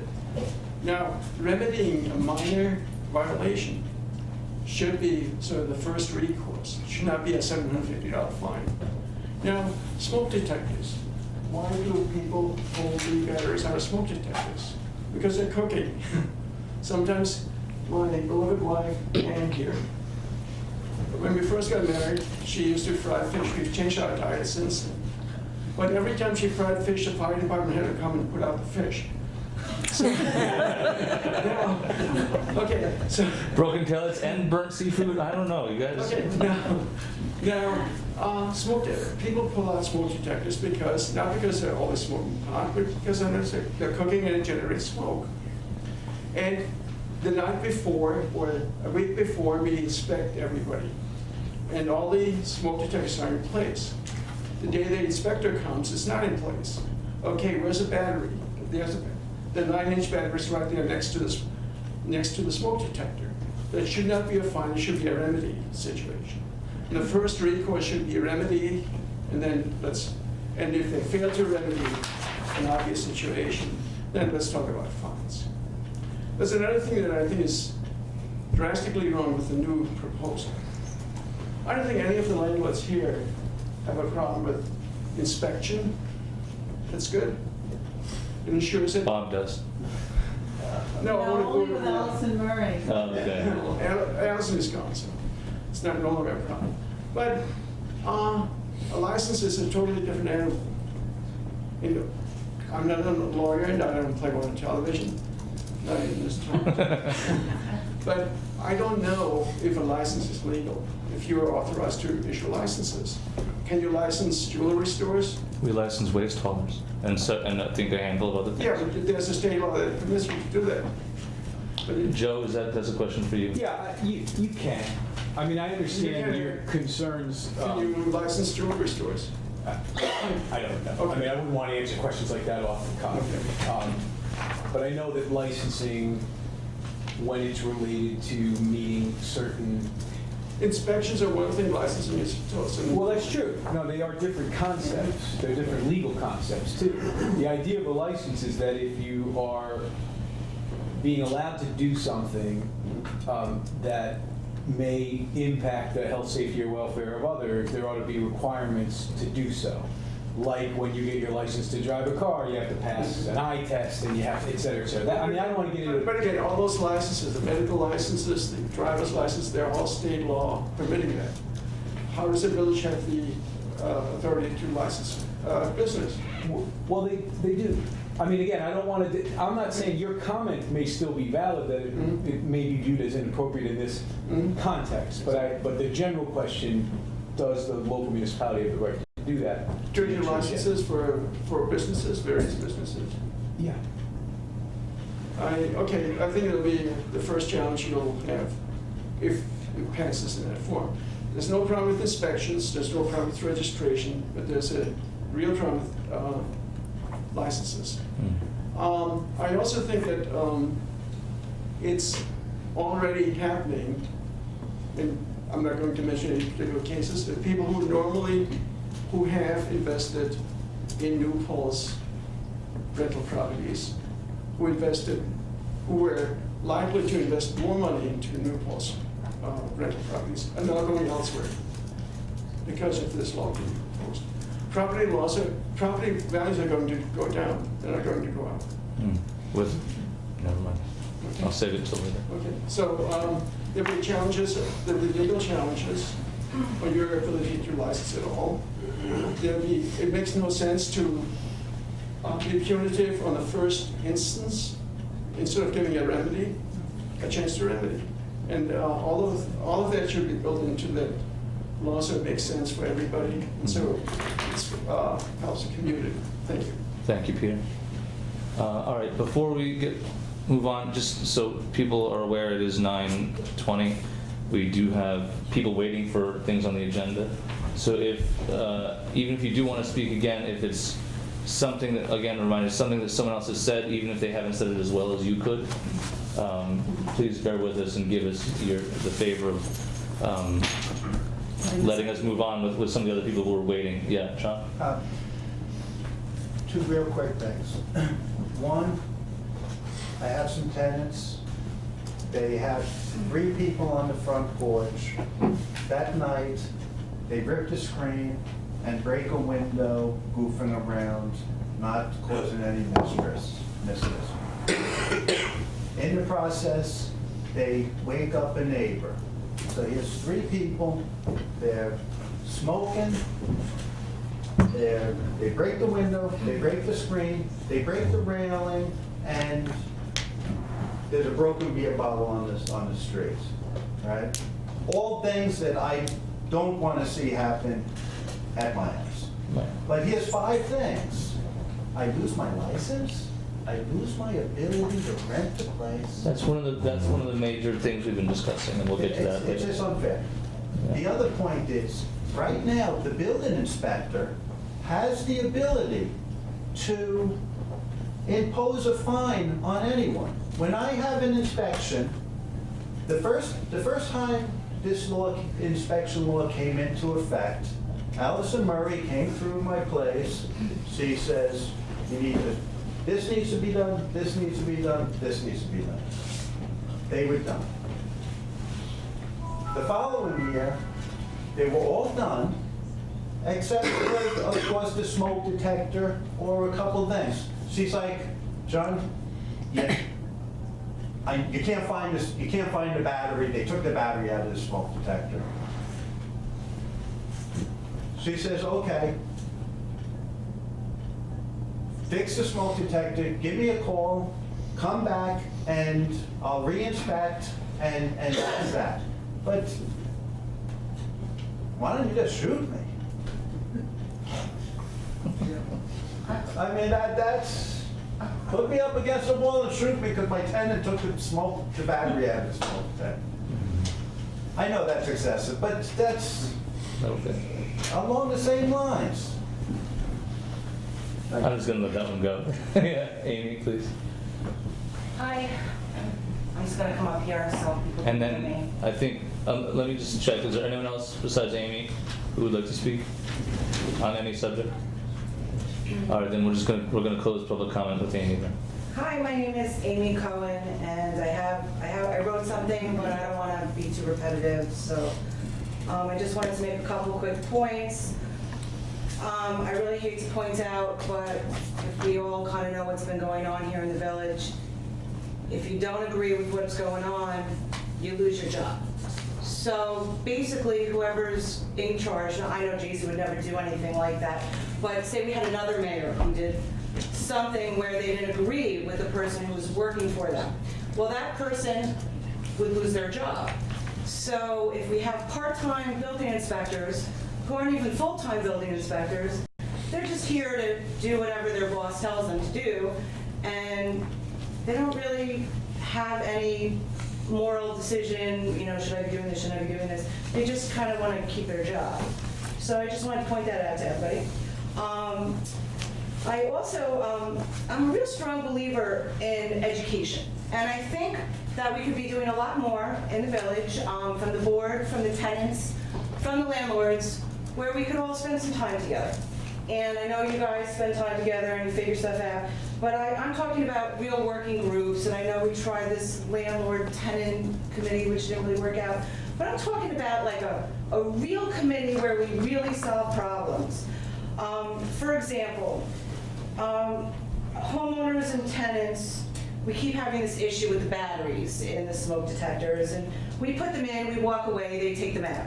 So, I mean, it is what it is, and everybody in this room probably would agree that we want everyone to be safe, and we don't want someone to be stuck in some kind of a terrible fire. So maybe what we should be doing is having assemblies, village discussions on fire safety. I know we have a great volunteer fire department, we have a great police department. I like to see more outreach where we talk to people, don't take your batteries out. And we get that from the village level as well as the landlords as well as other tenants, because if one tenant takes out the batteries, they're actually putting maybe 10 other people, jeopardizing their lives if something, you know, should go wrong in that house. So I think that, you know, a lot of people here have a lot of great ideas, and I don't really think that we need more laws. I think we need less laws. And I don't think this law is going to really probably happen, because it seems like a lot of people are already talking about Article 78 and all kinds of things, so this could end up being a big waste of time. So instead of wasting our time on laws that probably aren't ever going to get passed, I say we all get together, most people are pretty smart and actually care, and we work together and solve our problems. Thank you. Thank you, Amy. All right. With that, I'm going to call a 10-minute recess while we clear everything out. And I know. Which one? Who is Tom? It's going to be 10 minutes.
Okay, however you'd like. Let's get you on camera though. Why don't you come stand right over there? No, Sally. He's got to be a high school boy. He's waited this whole time. He's learned more about the housing law than he would ever have wanted to know. All right. Sir, the floor is yours. If you wouldn't mind introducing yourself and explaining why. Joe, would you mind just shutting that door for us? Rowdy young Len. I know, yeah, the ruin of town. Thank you very much. My name is Todd Schwartz. I'm a senior at New Paltz High School, and I live at 22 Cherry Hill Road in the town of New Paltz. And my proposition involves instituting a bill or law for high efficiency or increasing the efficiency of toilets in the village to save water. So during my travels to other countries, I visited areas where water is often a scarce resource, and people living in these areas take a variety of measures to save water, including high-efficiency toilets. A high-efficiency toilet, by definition, is a toilet that uses less water per flush, and an average high-efficiency toilet uses about 1.28 gallons of water with each flush. In comparison, under the National Energy Policy Act of 1992, toilets are required to use a maximum of 1.6 gallons per flush. So that's an extra 0.32 gallons per flush, which adds up. My proposition is a local law that prohibits the installation of non-high-efficiency toilets within the bounds of the village. According to my calculations, which are included on this brief, which you may have, but I have a copy here as well,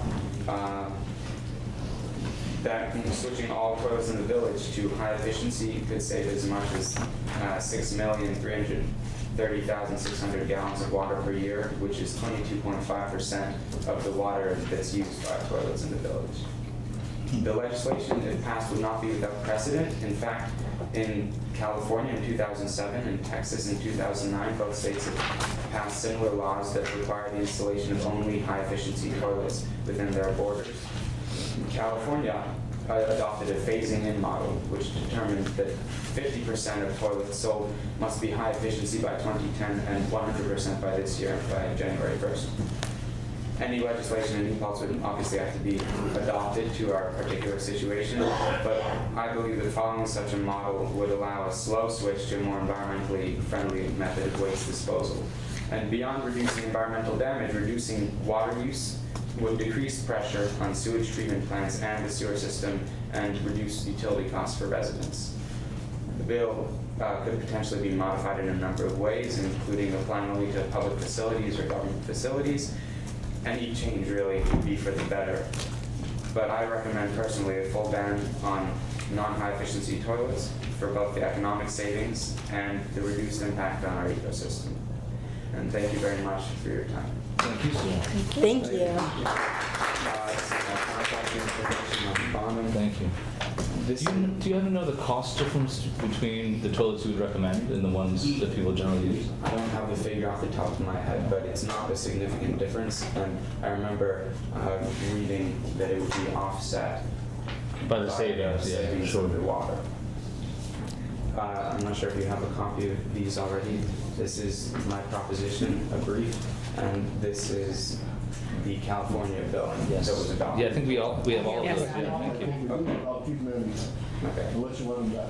I have copies. You got them in your That's it. Were you going to make a comment or a question?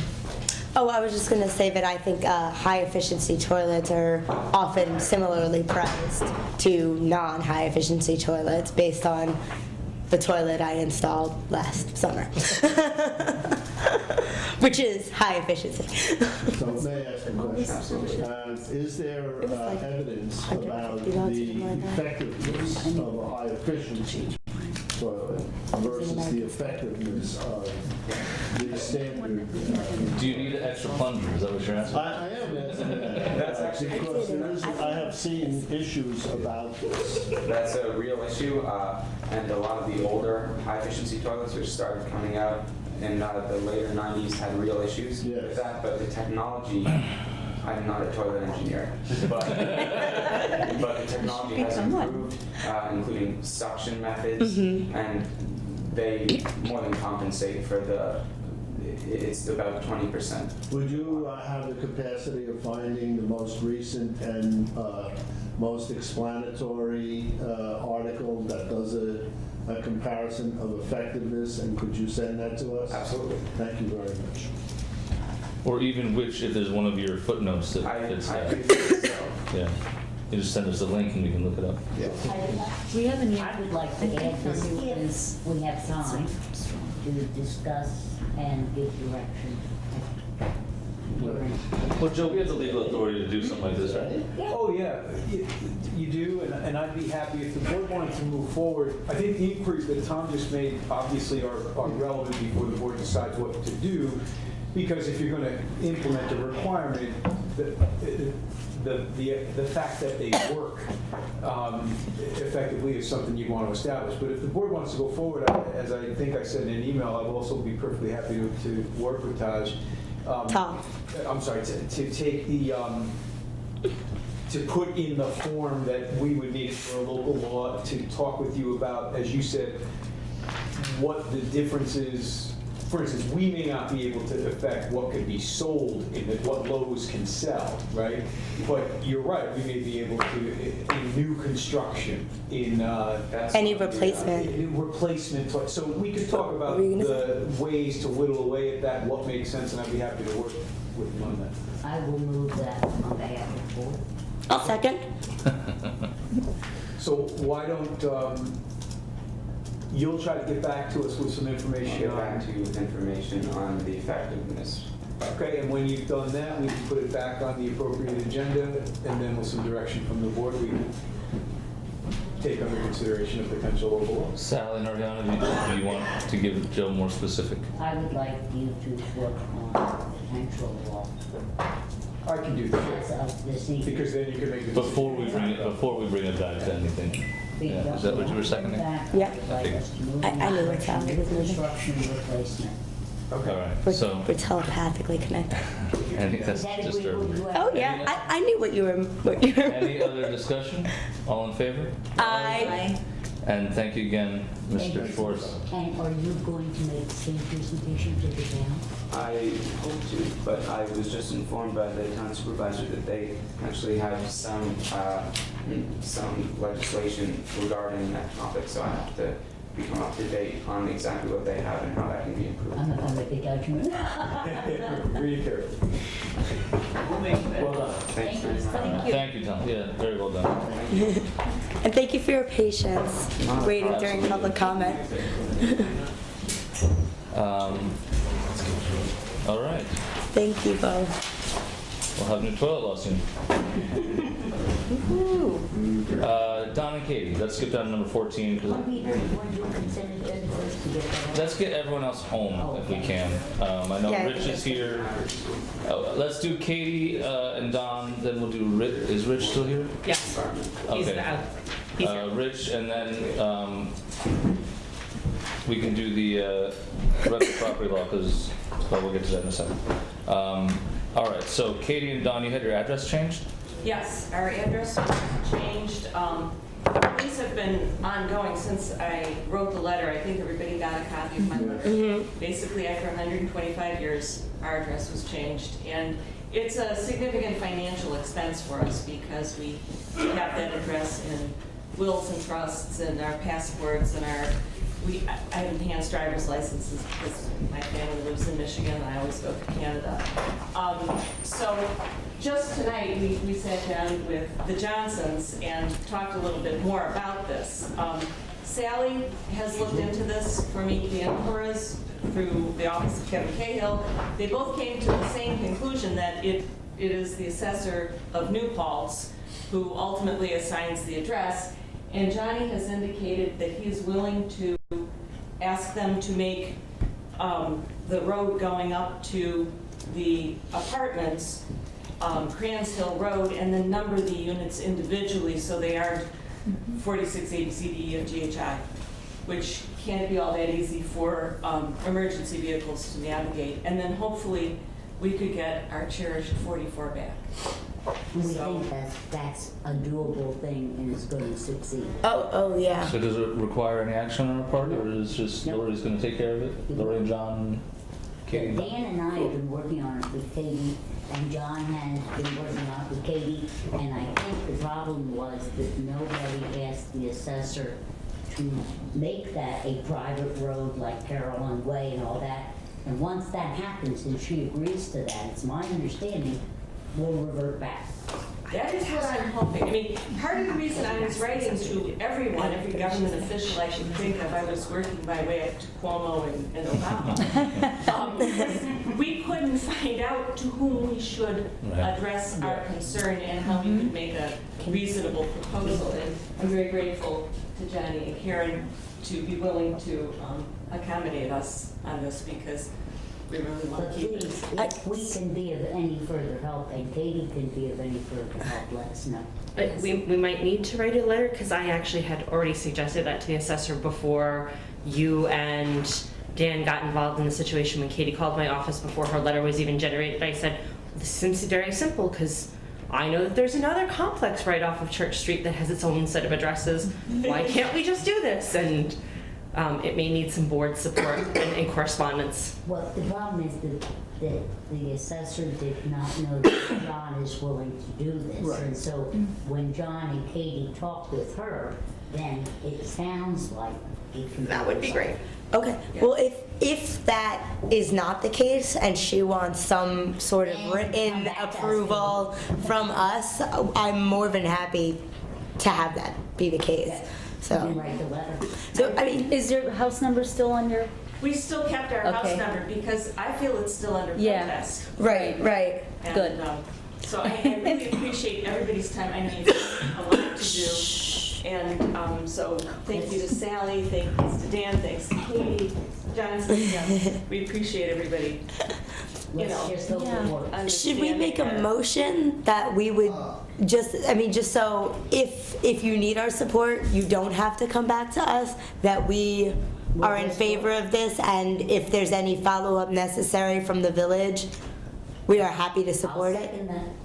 our- Okay, and then you allow a private road. I'm grateful for the help that's offered by the village, but I'm troubled that it's taken several meetings for anybody to find out who was responsible for making this mischievous change. I think that that needs to be looked into and rectified so that nobody else is going to wind up with this kind of problem. I don't think any of us even knew there was a problem. As soon as Katie told us about it, we went investigating and found out what the answer was. And I really appreciate that. I started out with the town board, which was not the place to start out, and now the town board is being very helpful, but I mean, I've been writing letters since June. And Let's hope this is the solution, and I think it is. We have a motion that's been seconded on the table. Any discussion? All in favor? Aye. You have our support if you need it. Thanks, thank Katie. you Thanks, very Don. much. Appreciate Thank it. you. And thank you, John, for agreeing to go and see if it can be a private road. Yeah, thank you. Really thank you. Krantz Hill Road, or Krantz Hill. Whatever he wants to call it. Well, it's late for dinner. That's right, he can call it late for dinner. All right, Joe, let's skip down to number 12. Rich Casano's annexation request. Joe, will you explain this? I'm going to be recusing myself, so, I mean, I'll steer the conversation. So, first of all, I've reviewed the documents submitted by Mr. Casano and Mr. Wortman, who are the authorized representatives of the current owner, and hope, I believe, I think you're in contract, actually, contract vendees to purchase the property in question. So part of their understanding with the owner is that they would go to the trouble and expense of making this petition. So I've gone through the papers meet the standard of the law for making this application. I know that they've made the same application to the town as they must do. That was my question. Yeah. And so the application is sufficient, and you could act on it. Acting on it means any number of things. In the first instance, it means asking Mr. Casano questions about it and trying to come to an understanding of what the purpose of the annexation is and what their plans are.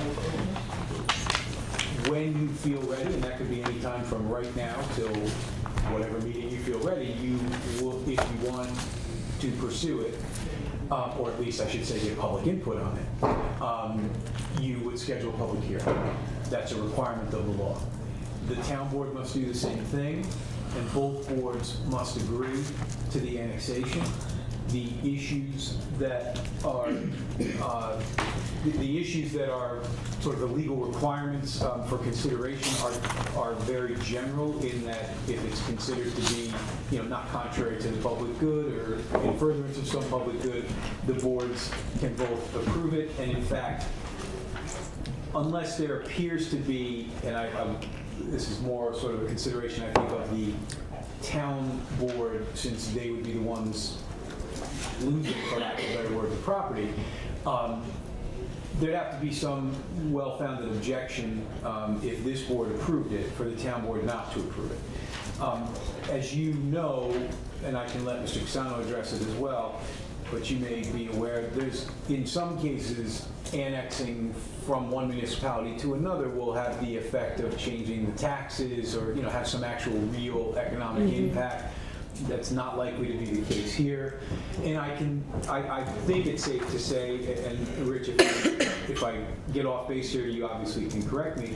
Generally speaking, I think the idea is that it is a property situated at that gateway to the village that was just the subject of some rezoning for the specific purposes of trying to encourage the kind of development that I expect Mr. Casano and his partner have in mind, and they own the property across the street.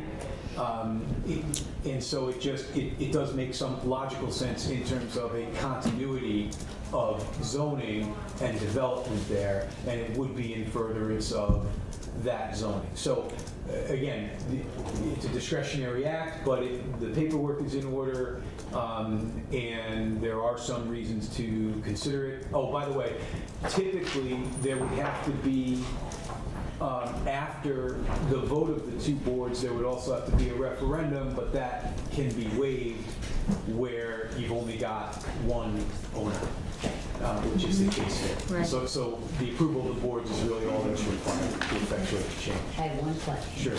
And that is, does the town have to act on the request first? No, there's no specific order. It's just that it won't be the annexation won't be effective until both have acted. Okay, so I will move to annex the property. Well, you'd have to set a public hearing. Oh, yeah.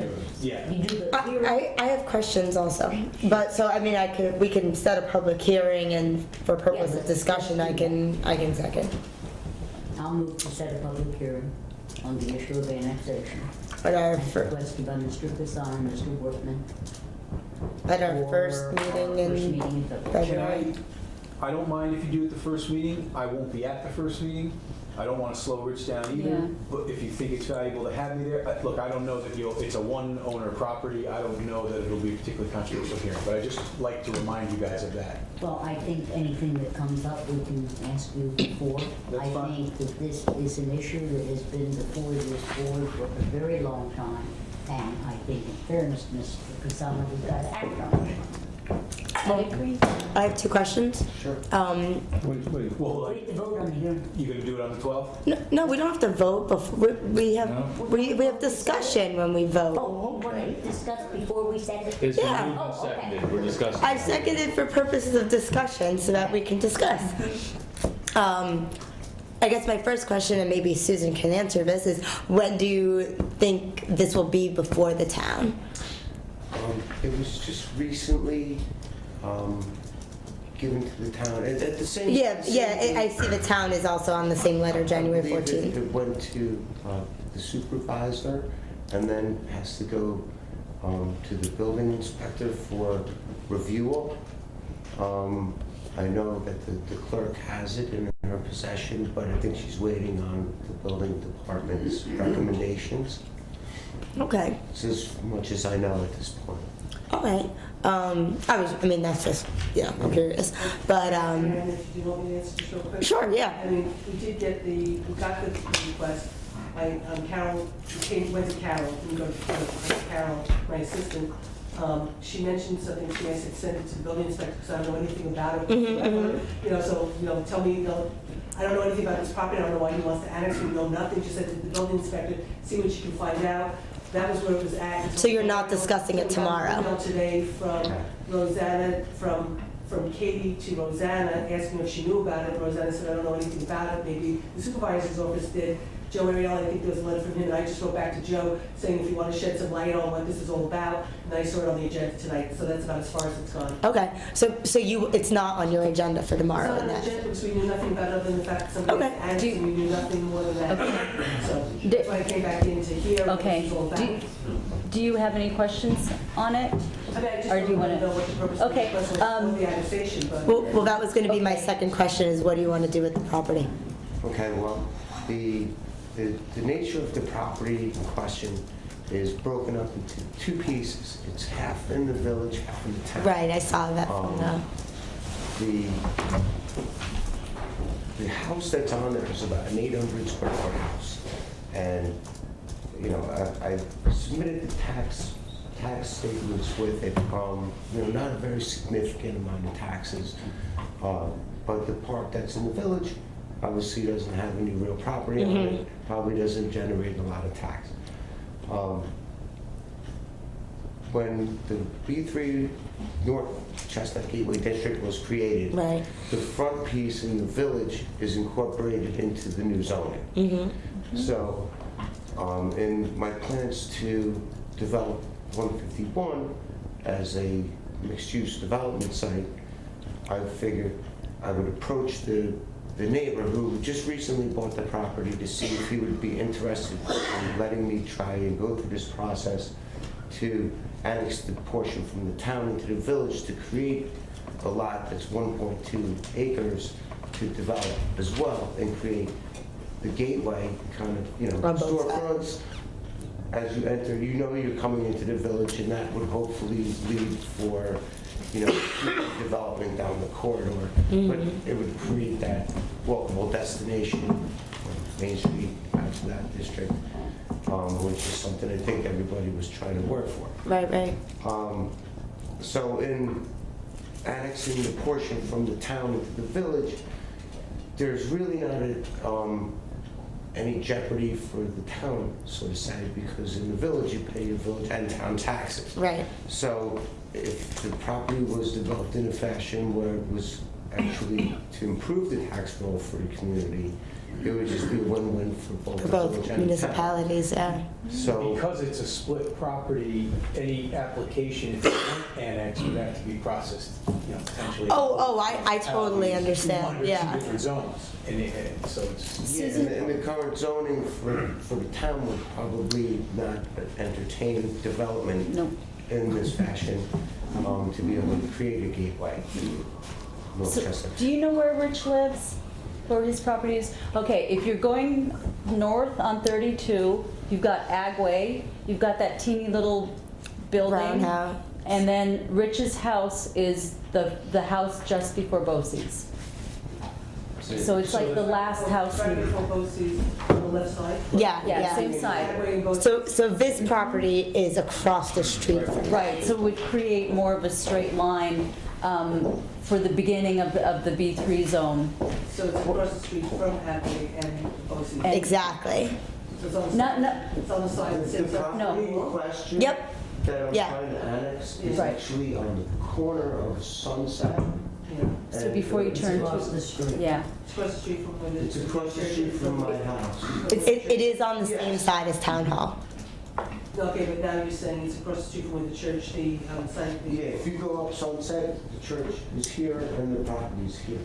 So it's on the opposite corner. The address is on here, right? Mhm. Address on here? Correct. So I can just drive by and look. Yeah, it's 152 and my property's 151, so it's basically right across the Your property's street.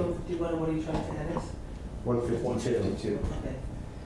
And so the idea would basically, I mean, I have an idea of what you were looking to do on the property you already own, and the idea would be to do some kind of mixed-use development on the other side as well.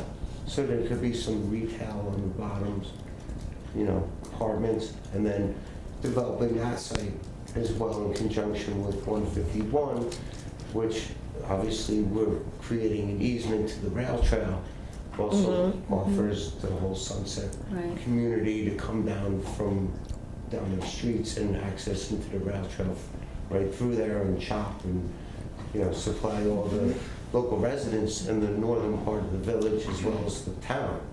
Sidewalks? Sidewalks. Rich, that was a related question because you brought two things early on to the board. And we dealt with the first part, the easement. Has that been accomplished? Yes, it has. Okay, so we've got the access to the rail trail and all of that is done. Yeah. Can I just ask one quick Well, you question? call the question. Yeah. Is that a public hearing, we have to have a public Yes. hearing? And do this, the residents on Sunset Ridge get notified through the process? Yes. Yeah. I'll Adjacent talk to you, properties. Joe, Okay. about it. I'm sorry, what? Adjacent properties, like any public hearing for a specific property. They'll be notified. Do you have a date and time for your public hearing? Yes. The first meeting in February. Do we have another public hearing that night? So 7:30? Yes. All right, is there any more discussion? No? All right, all in favor? That's great. Aye. Opposed? And I'll abstain. All right, congratulations, Rich. All right. Next hurdle jumped. All right. Thanks, So, guys. yeah, you're in front of the town next. Rick, I gave that to Susan. She loves having you kowtow. It's good, yeah. Rick, Yeah. Susan did not have a copy. I have to copy that. All right, well, let's start at the top, go right down the list here. I'll move the consent agenda, absent items 7 and 8. Second. All in favor? Aye. We did tell. You were gonna we're gonna talk about the IMA. Yeah. Yeah, I mean, I just tacked all that stuff onto the end, Okay. you know, honestly, and we'll see how far we get. Because I think some of this might be burned through. That was my agenda looked to it accidentally? No? No? Okay. Thank you. Yeah, I mean, I feel like a lot of these items are pretty quick. I think so too. All right, so let's go through I mean, 10 and 11. there are people here for the Yeah, that's what I figured too. registration inspection lawsuit, So we'll do that. we may see, let's see if we can kill two birds with one stone. Joe, I sent you an email after our last meeting asking if this entire short-term rental law isn't addressed in toto by the rental property registration law. It could be with Is a it couple. redundant? If you were, let's say, if you adopted both the laws tonight, let's say, there would be some redundancy. Because the way we tried to address, you remember when we split the historic district short-term rental concept from the village-wide, the general consensus of the board was that we didn't really want to prohibit short-term rental.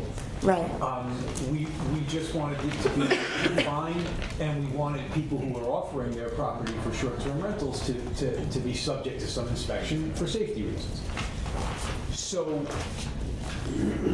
having passed the historic district law, which included the definition of short-term rentals, that aspect of the village-wide short-term rental could also come out, just parenthetically. I would now amend the law to take the definition out because we don't need it anymore. We've already passed it in connection with the historic.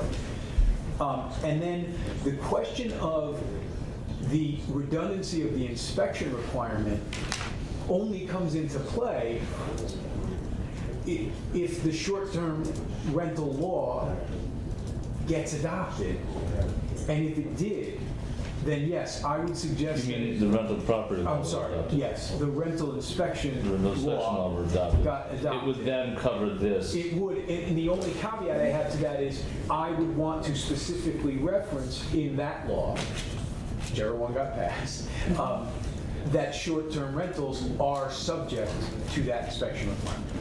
In other words, I will tell you that I think there are. But wouldn't they be already under that because by defining in the code with the last law, and if this new law defines inspections as anything where you exchange housing for barter or cash, doesn't short-term rental automatically fall under that definition of?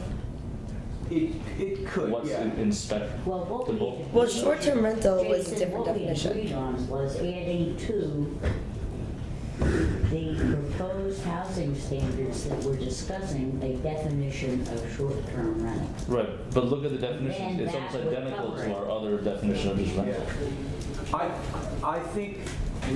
I think you're probably right, Jason, if that law got adopted first. Okay. Right?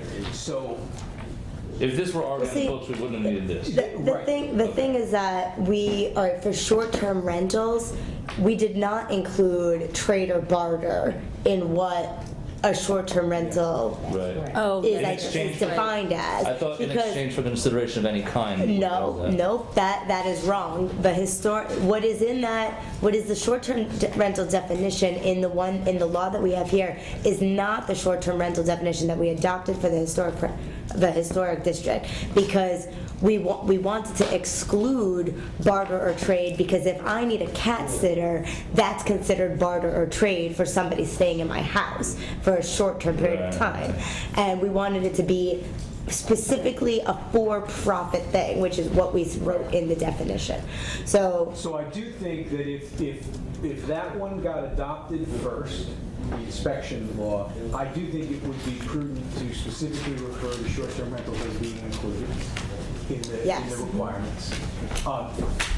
By the same token, if the short-term rental law village-wide moved along more quickly than the inspection law, my recommendation would be to leave that requirement in, that inspection requirement, and make the necessary deletion or adjustment when you're ready, if and when you're ever ready to adopt the inspection law. So, And I think because we have a problem before us that we already knew we needed to address, I would suggest that we go ahead and adopt the short-term rental law as proposed by our attorney, have a hearing on the 12th on it, and at such time as we're ready to adopt this, which I think is going to take us a lot longer, then we can dump off the other. I am amenable to what Sally is saying, but we have to, well, I guess what we would do is remove the definition entirely.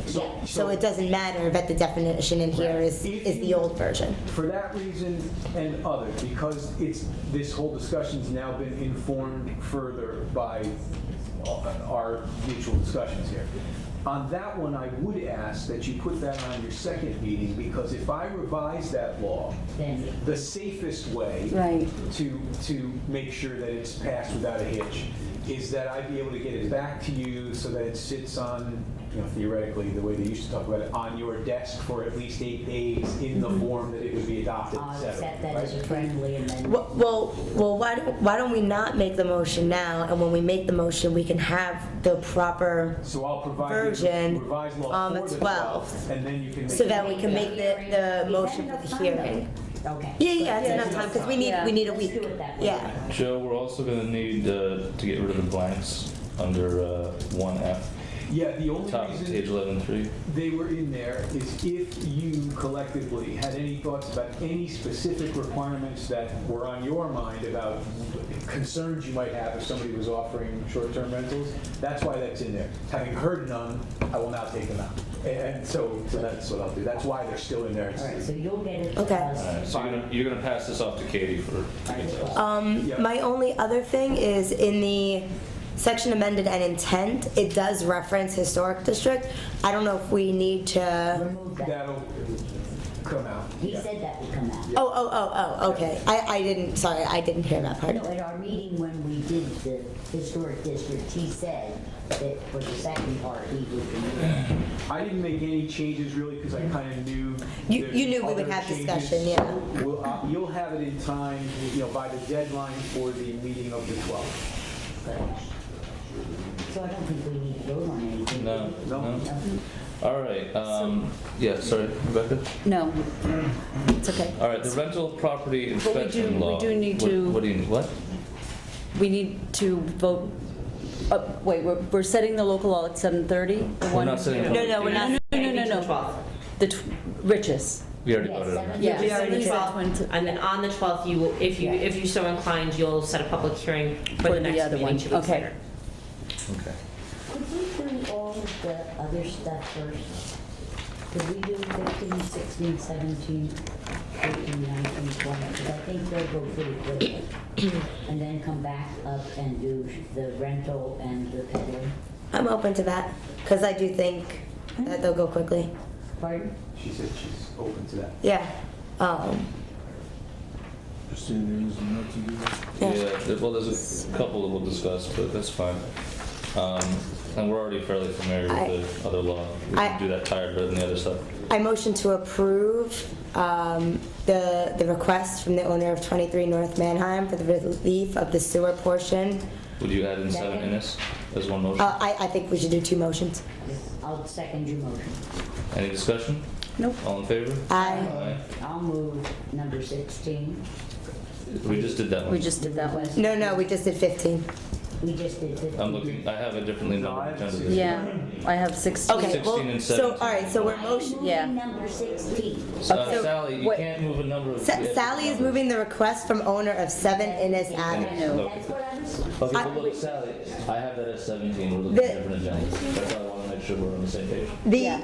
The agenda we got at the table is different from the one in the packet, is why. I think that would be very nice if that were announced, because I make notes on the one that comes in my Okay, packet. if there's an updated agenda, it's put in front of us at the table. That's not my point. I know what your point is, but I'm just saying it's put in front of Okay, us at I'm the just table. going to move the request from the owner of 7 Innes Avenue, and I don't care what Second. number it is. Second. Any discussion? All in favor? Aye.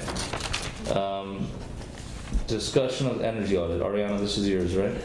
Yes, so I don't know why I've been in touch with Pat Courtney Strong over this, and she had provided me with the list of the 3 that we had sent. We had sent a request for. Well, it wasn't actually we didn't put out an was like RFP, it was but like a we requested request. proposals Yes. from these 3 companies, and we got one. The second one is in the works, but then I've been in touch with her because she had been in touch with Mark from LNS, and she sent me a whole list of other ones. And since we only really have one to choose from right now, I think it would be wise of us to send the same request for proposals, not even though we didn't put out an RFP, to all of that list. What's the difference? No, never mind. Because then we could have all of these to choose from, and they're all flex tech, which are NYSERDA pays 50% and we pay 50%. So I think that is a wise way to go. That will save us the most amount of money to do the energy audit. What date are you asking for the request for proposals to be in by?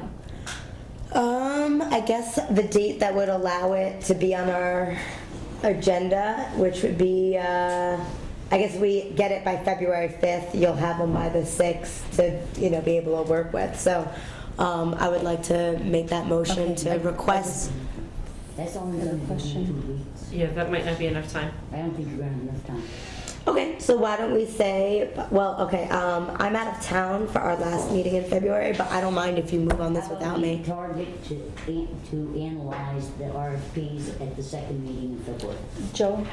Well, that's what I'm saying. I'm not going to be here, but I don't mind if you do it without Well, me. then, do you want to do it the first and then? I don't know. I want it done. I don't feel like, I feel like all of you are. She doesn't need to be here for it. Yeah. That's what she's saying. More than capable of making the decision. I have a question for you, Joe.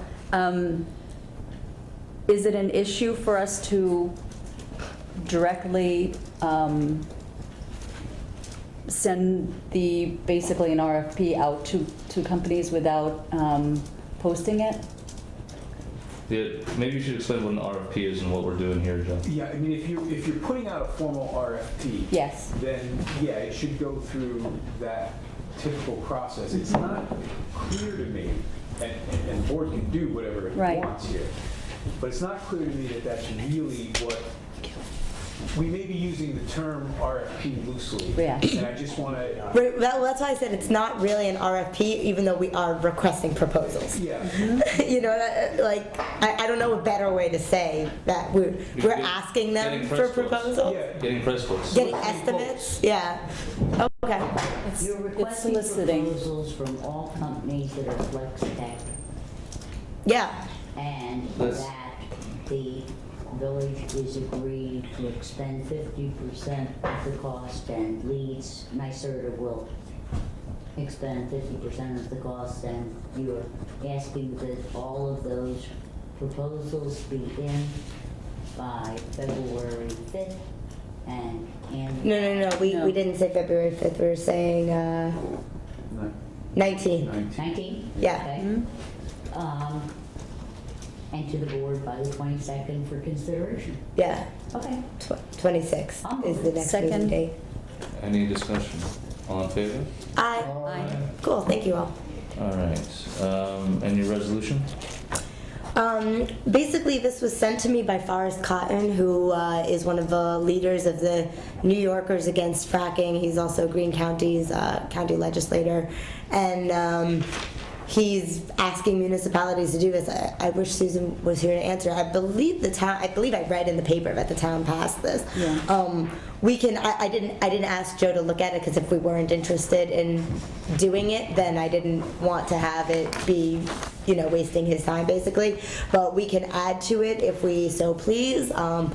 He has like a boilerplate that he's sent around to municipalities. He also listed a number of things that we could add if we so choose. If we have specific renewable energy initiatives that we want to put in there, we can.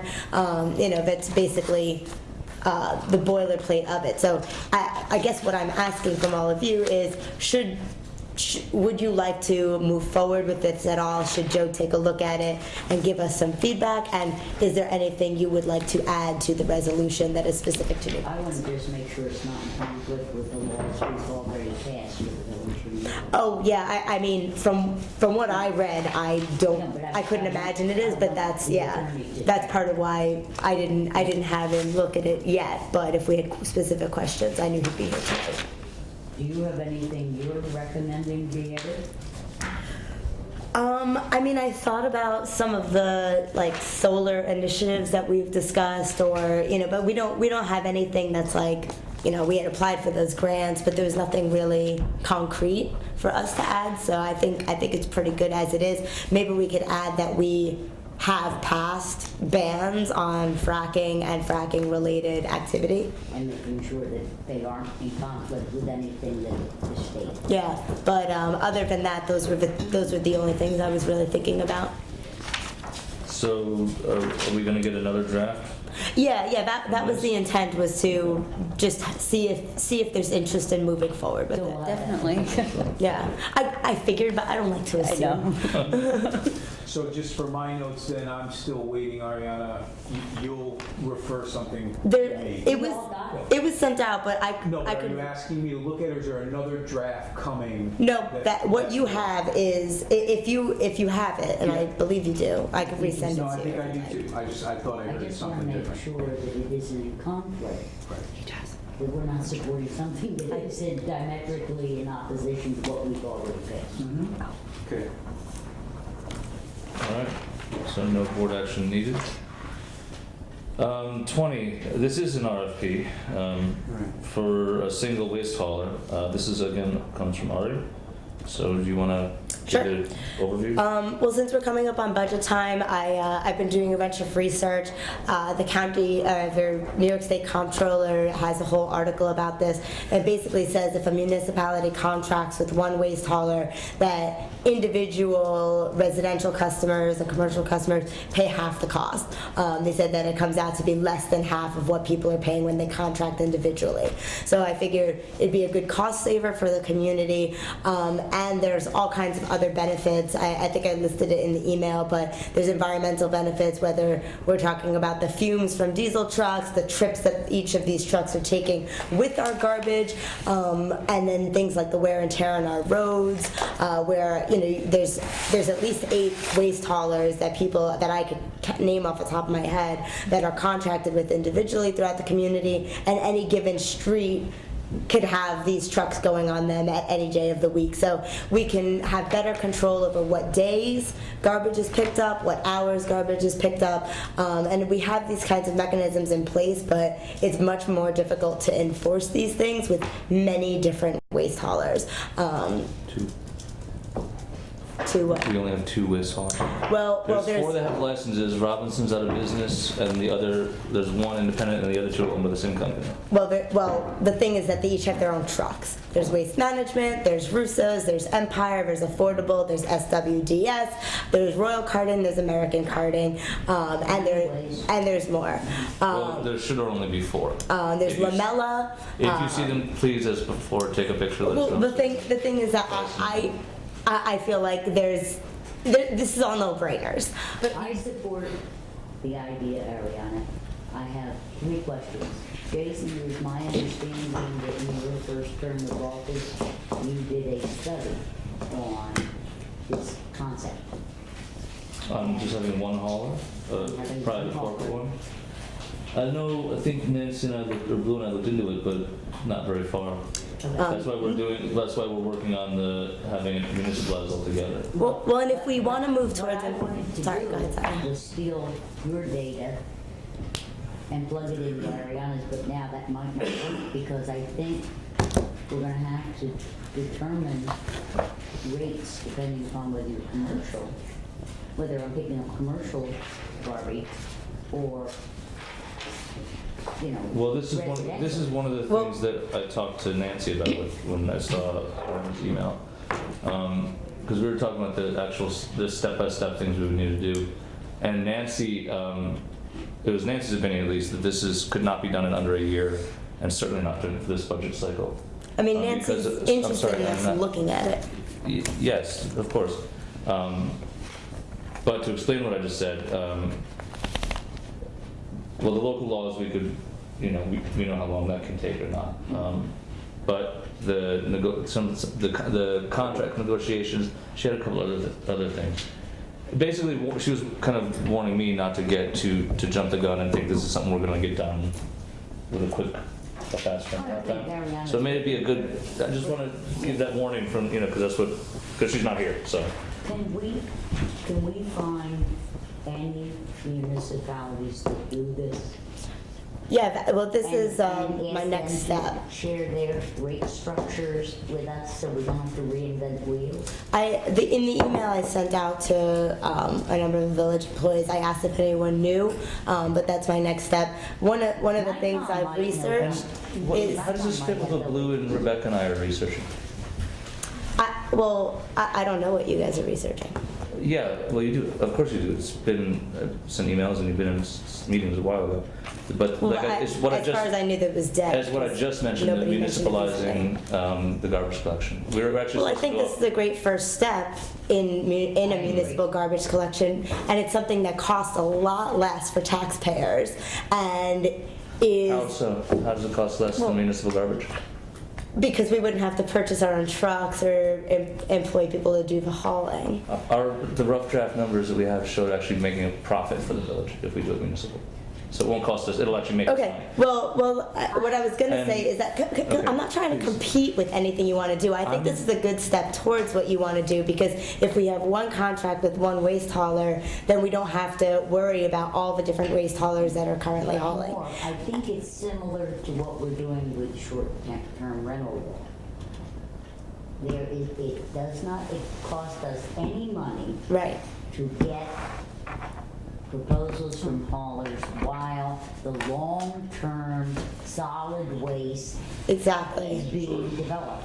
And it may save our taxpayers some money in the interim. And so I'm in favor of finding communities that do this now, Aaron, and I can help you if you need help. I will help you. And then put out the RFP for all the reasons you said. As long as we have the proposal that's very, very specific on what we're asking them to bid on, because one of the things I would like them, in order for them to get awarded the bid, they have to pick up the village garbage for free. Right. Well, I think that there are a lot of. I mean, and you had mentioned that to me the other night, but I just wanted to say that the ways, different ways of funding this that are, the mechanisms are either through property taxes. Under this approach, a portion of property tax revenues is used to fund the waste collection, or a flat fee system where residents pay a set monthly fee for waste collection, and the fee could even be collected by the private waste hauler. We don't necessarily have to even get involved in the fee collection. And then there's also the variable rate system where residents are charged on a sliding scale depending on how much waste they set out for collection, and charges can vary by the week depending on how much set out by the resident. But this is, and there are advantages and disadvantages to each. And then there's hybrid methods of funding where you kind of combine the above methods where, for instance, we could have all of the residences do it, a single family home doing it through their property taxes while, somebody who has an apartment complex or a commercial dumpster is doing it by volume. So we could have something like that, and it's all, the resources are all there. It's not, I could send this to you. I did a lot of the research after I wanted to have the discussion, so I didn't send it out. But I figured we should start the discussion, and I wanted to see if there was interest. I think it's worth exploring and coming up with a proposal to present to the board to send out. So I have two questions. Yeah. One, do I therefore have to buy into this, or can I continue doing what I'm doing now, which is hauling my own trash? No, if you take your own trash to the transfer station, you do not have to participate in this. Yes. And so my other question is, when would you anticipate having a proposal about municipalizing trash collection?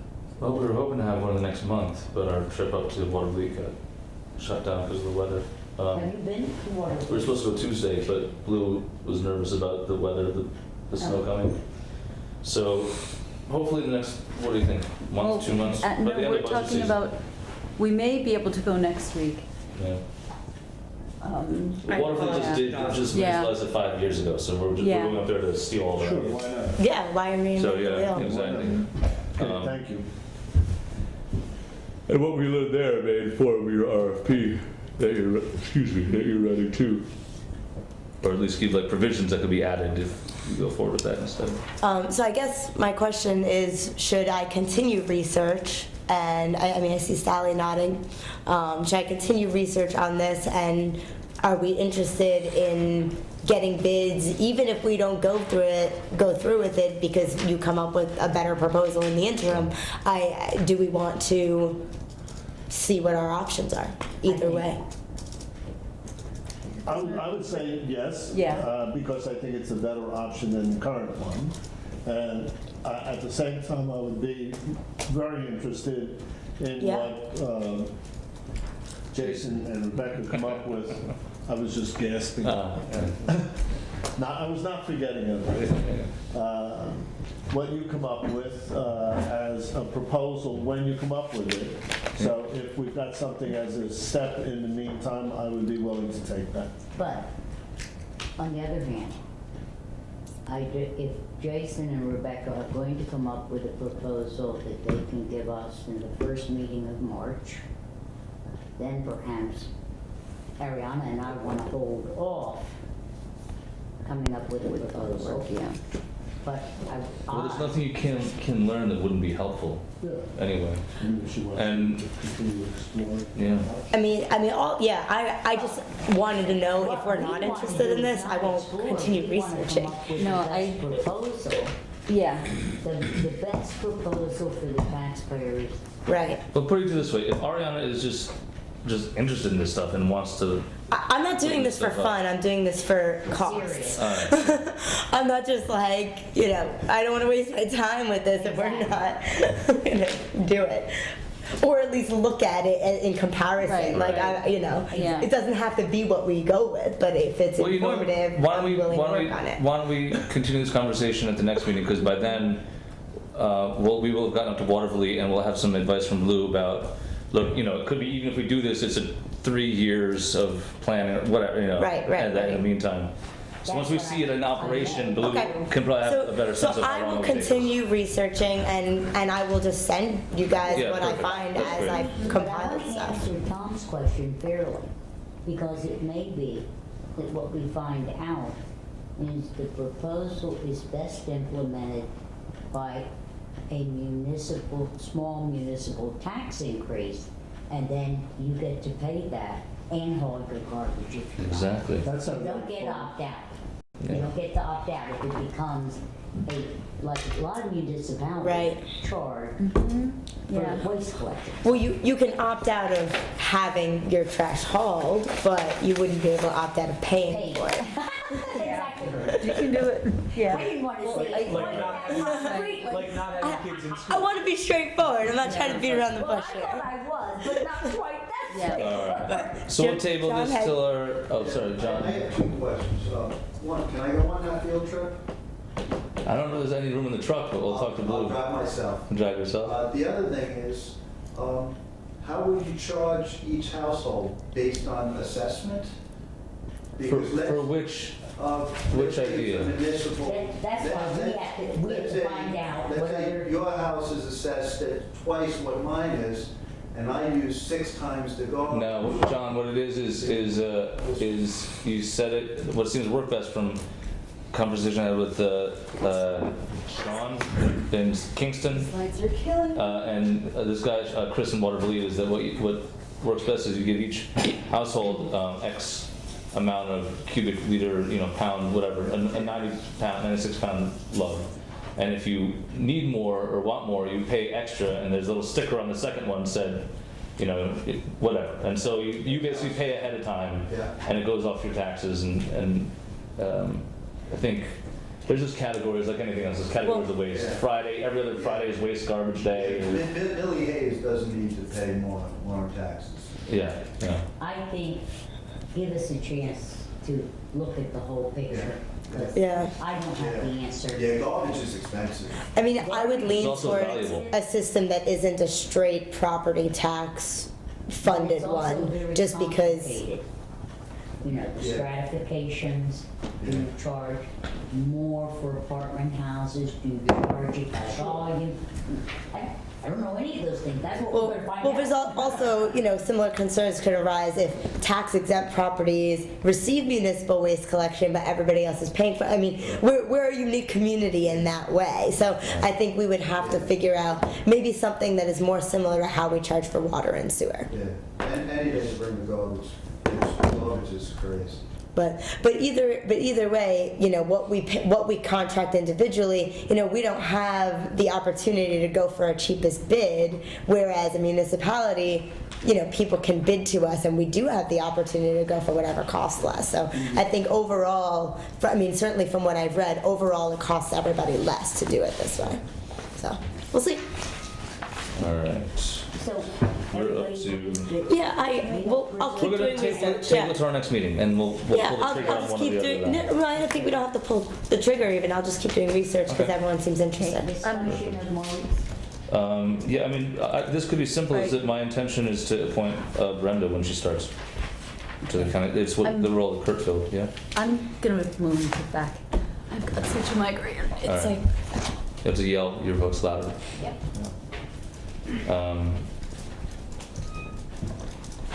Was there any, that was what the original had was Maurice as an alternate and Brenda as the See, member I think was the since idea. Brenda's new and she doesn't know the community yet, like I think that it would the other make way more around. sense to have Maurice be the appointed Did I see he wasn't person. interested? No, he was not interested in being the alternate.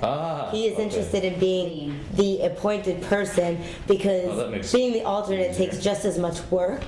Well, it has taken work, he's been the full-time. And he's been going as the alternate as the appointed person. But I do want to suggest that we propose Brenda as the alternate. That's what I was thinking. And I think it would be I think it would just be a good thing, especially for this transition period. And I think that everybody would be open to a switch around of those once Brenda gets acquainted with the community and gets her feet wet with it. Or they just alternate 1 year, 1 year. Jason, How long is the appointment? I think it's a year-long appointment. No, it's long. More? It's longer? It's 3 or 5, I'm not sure, term, year. I don't know. For county. Well, either way, I would like to move that Maurice Whiteman, Chair of the Village of New Paltz Planning Board. Excuse me, point of order. The mayor recommends. Oh, the mayor to appoints. The board. Okay. The board moves to nominate these 2 people to the county I need a legislature. list of the ones that I'm votes for. But it is the mayor's. All right, so I'll move that, what Ariana was about to say. Maurice Whiteman. To appoint Maurice Whiteman as the To nominate Maurice. And Brenda as the alternate. liaison to the county planning board with So- Brenda White as the alternate. Any discussion? Jason, Yeah. can we ask that Brenda accompany him the first few times? Oh, yeah, no, she'll have to get, as part of the orientation and everything. People, Yes? the recommendation is the mayor's to us. Right. To nominate, to recommend to the Ulster County Legislature Maurice Whiteman as the village representative to the county planning board. I think that's what we just Brenda did. We made the motion. I understood that. Yeah. Yeah. Second, Any discussion? All in favor? I, Thank you for catching that one, all What right? about the 2% tax? Should we put that in for a hearing? That's right now, hold on. Number 7 on the consent agenda that was pulled, approval of the resolution of the Board of Trustees to set the date for the tax sale. I'd like to move that we set said tax sale date. On a roll call vote, Is that one has to be roll call? yeah. Oh, all right. Okay, but I need a second first. second. Okay, so Katie? And a roll call vote, you call out the names and we vote. I'm so sorry. Yeah, no. Generally in alphabetical order.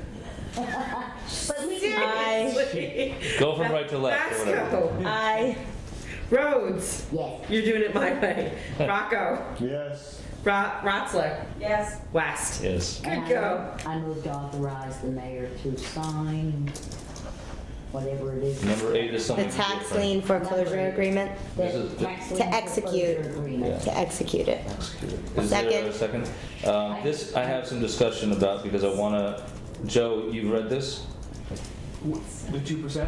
The I'm sorry. 2014 No, no, tax no. lien Yes, foreclosure sorry, in Wellesley County. Yes.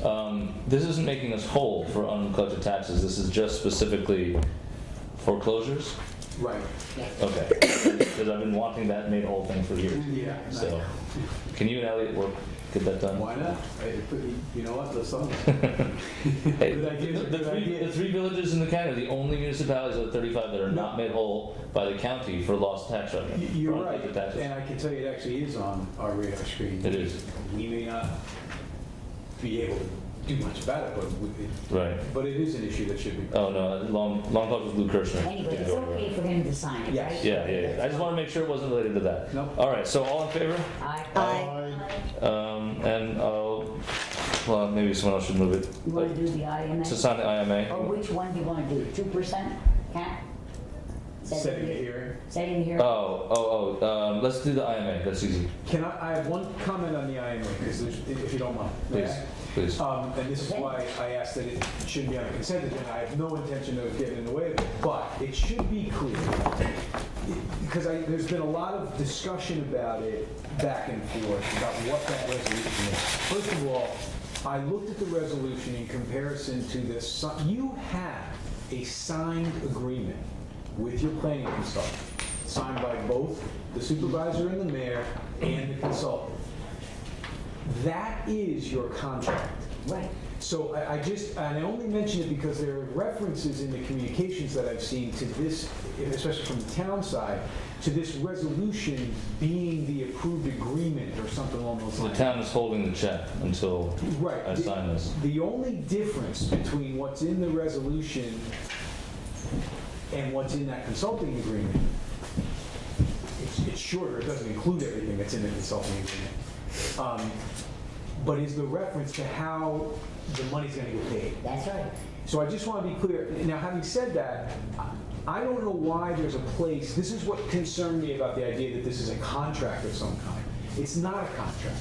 You don't even need the supervisor and the mayor to sign this resolution. I'm not sure why that was done. And by the way, I also don't think that it invalidates it in any way. I just want the board to be clear that all that's really being acted on if you approve this, and I think the record should be clear here, is that that's going to be your method of payment. Because it's the only material thing in that resolution that's different from anything you've already got in place with the agreement. This is the intermunicipal agreement between the town and the village for the purposes of how we are to pay, and it was done at the recommendation of the village attorney who said they should be separated. Absolutely, but I just, It's not an IMA, it's just a resolution, that's what it is. That's what I'm saying, I just want to be clear about It's this. not. But- So that's a very specific term. No, we have already, I'm sorry. We've approved this. We have already passed Jason an sign it. intermunicipal agreement. Yes. Yes. We've already done that. Right.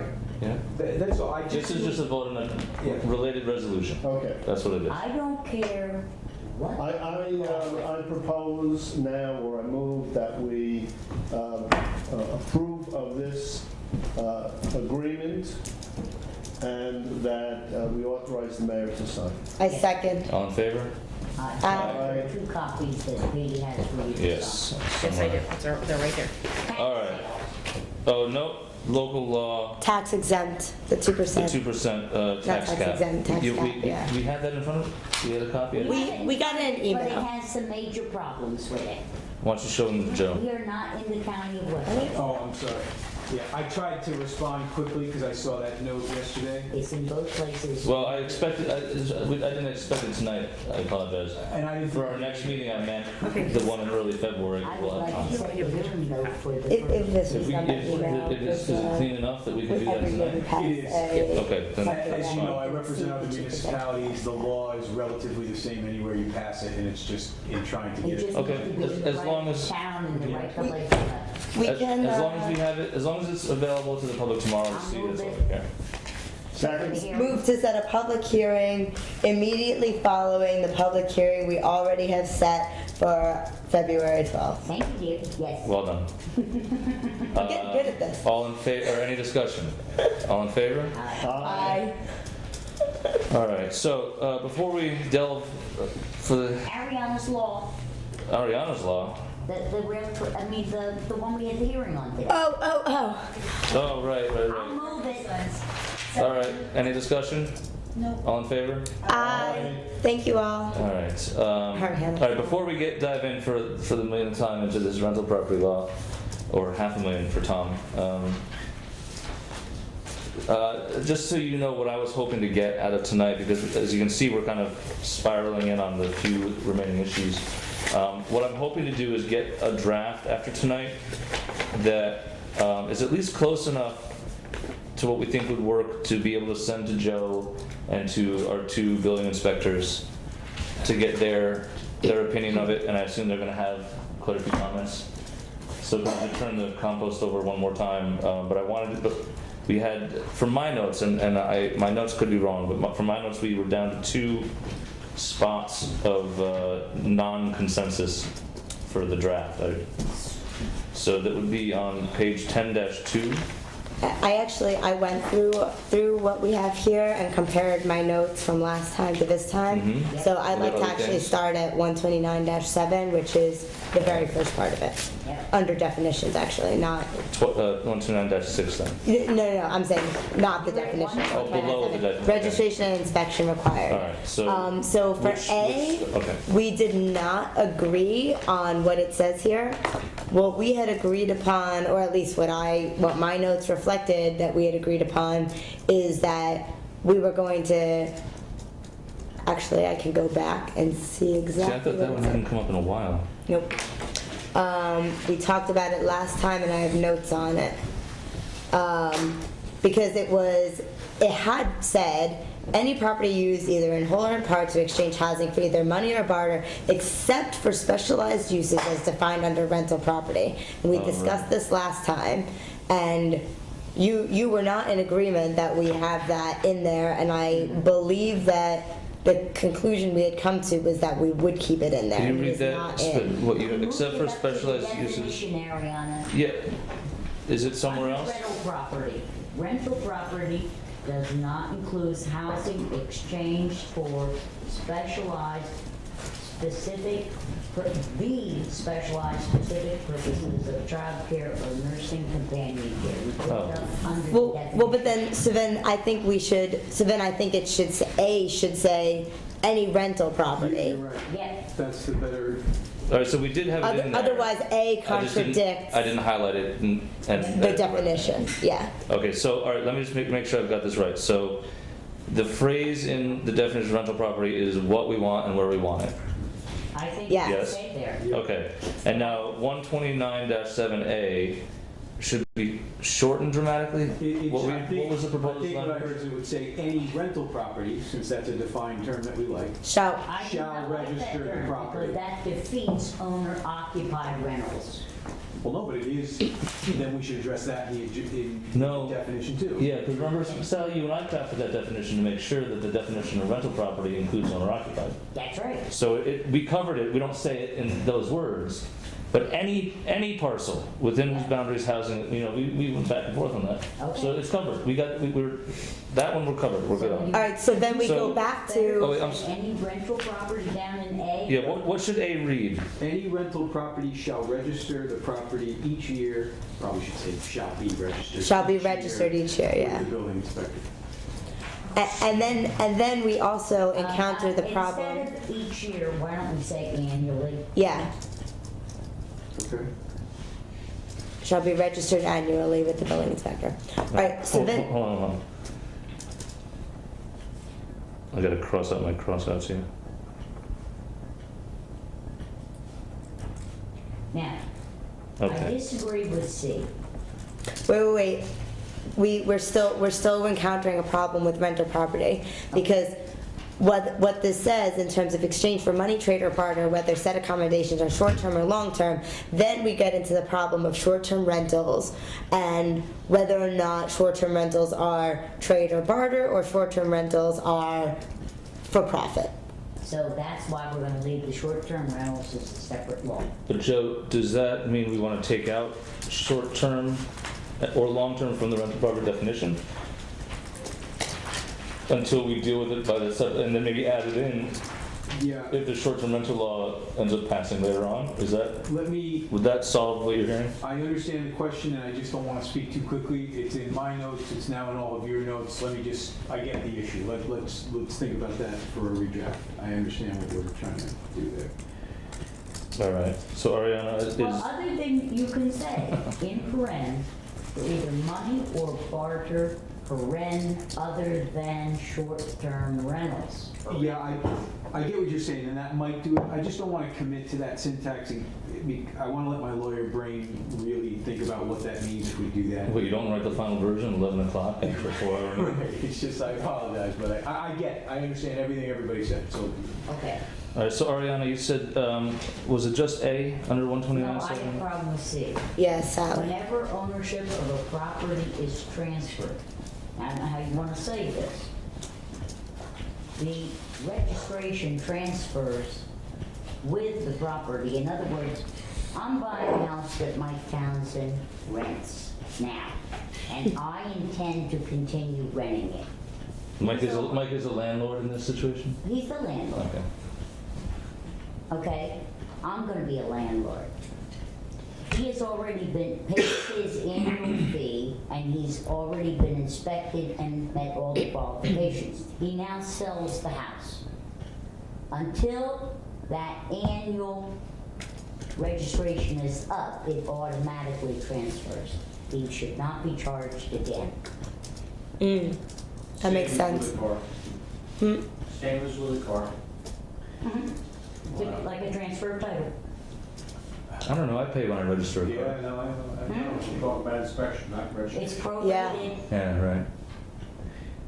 It's prohibited. Because you are paying closing fees and housing costs for acquiring the property, but the inspection is what you. Right, and then I think it's a fair comment to say that there shouldn't, if the idea is that we're going to inspect these things annually and that's the purpose, is to keep them safe on a regular basis, I understand that in terms of there shouldn't necessarily be any new fee, nor should there really be any new inspection until the regular annual inspection comes up. Correct. I do think one of the intentions of this provision, though, is that at least we ought to know that there's a new owner. And that's, Well, they have to inform. and that's later in the law. Right, so I where just- You need to, Yes. Maybe wait, the- does That's it a say, separate does it thing, say? though.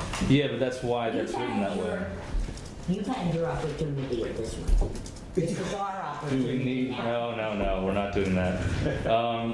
But where is the section that says you have to have the property owner and the property manager? I think it says when it's sold.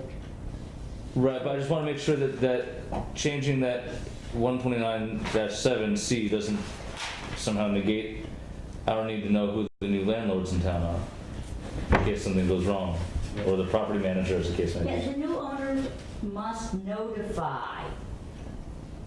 But where are you saying that should be in the law, Scott? In 129.7C, whenever ownership of a property is transferred, okay, the new owner must notify the building department of the change of title if the new owner intends to continue to rent. If I buy Mike's house and I'm buying it for me and me alone, I don't have to tell you anything. No, it's right below there.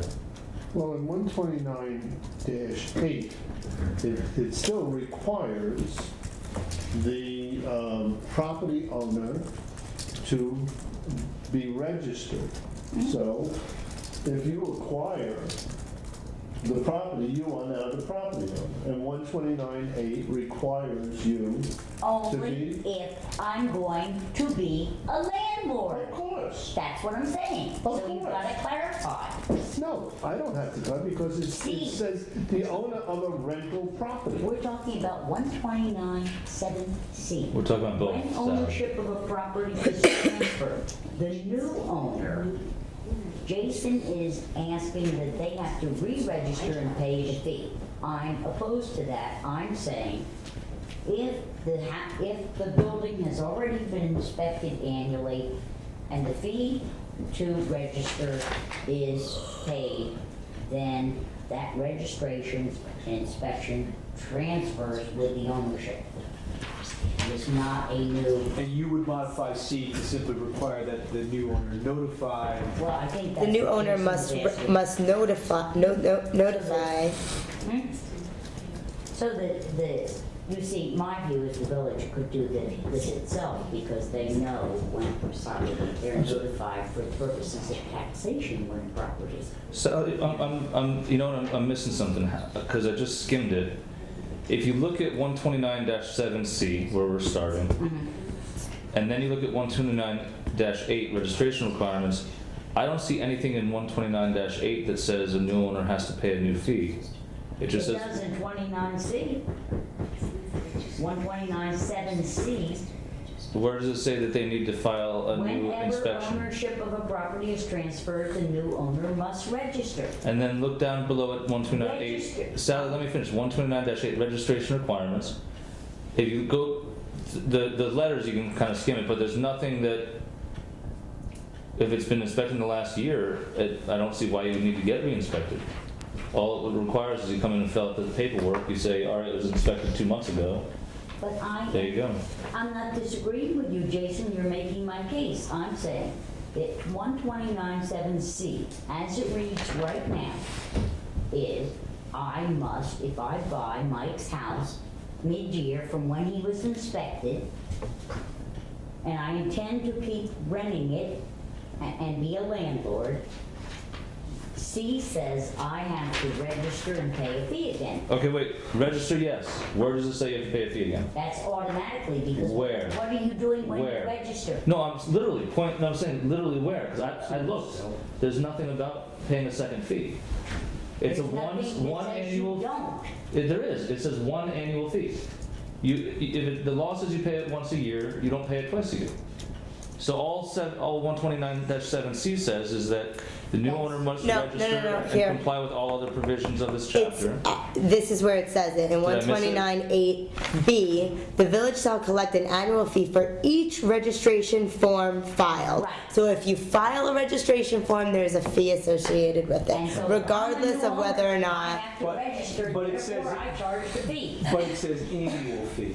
It does say annual Yeah. fee. Now, So I'm so not for my new suggesting- registration form, I will pay my fee now and then 1 year from now. No, it doesn't say that. It- I'm not saying we can't There's make it more ambiguity, we can clarify it, is what it That's fair is. enough. I want it clarified, so I don't care where you put it, how you say it, Joe. I have the note. That's fine. No, and I don't think anyone's disagreeing. No one's saying anyone should pay twice. Yeah, Rebecca, in the back. Okay, why don't we say that, if the building is purchased, the annual registration must be transferred to the new owner, something along those lines. Credited to, No, just As long transfer, as- it automatically transfers. But The the only amount thing you does. need to do is tell the building inspector that you now own it. Yes. That's the only thing, that's I- all I'm saying. Right. I think it already says that, but if there's a clearer way to say it, let's say it more I clearly. have the note, and I'm sure I can address it. Can I just suggest then that, to address another issue that Sally brought up, where it says in 129.7C, we just make it clear that this property is transferred as a rental property. Right, if it is transferred. Right, it's a it's rental transferred property. as a rental property. All right, so you've got enough notes to I've make got that articulate, Joe? Yep. Anything else on this page? 10-1? Yes, please. What else? I don't like the word license. I think enough questions were raised about it. I think if we want to call it, You could call it a permit. what do you You suggest? could call it a permit. Permit, that's fine, but I think a license, There's no meaningful difference, Joe? Not a categorical? Because we can issue them, we do and can issue licenses all the time. Yeah, I mean, yes. But does it matter I in the don't law? know, I am not aware of it being a significant legal distinction. I know someone raised it tonight, I'm willing to look into it, and why don't I say that I'll do that? Yeah, See what- please. You know, Why don't we and just say- If it's just semantics, then it's one thing, but if there's some, I think Reason semantics for it. sometimes are enough. Perception is half of the battle in life. And if calling it a permit is more compatible to people, I don't care what. I don't think any of these people are gonna stay home if we call it a permit rather than a license.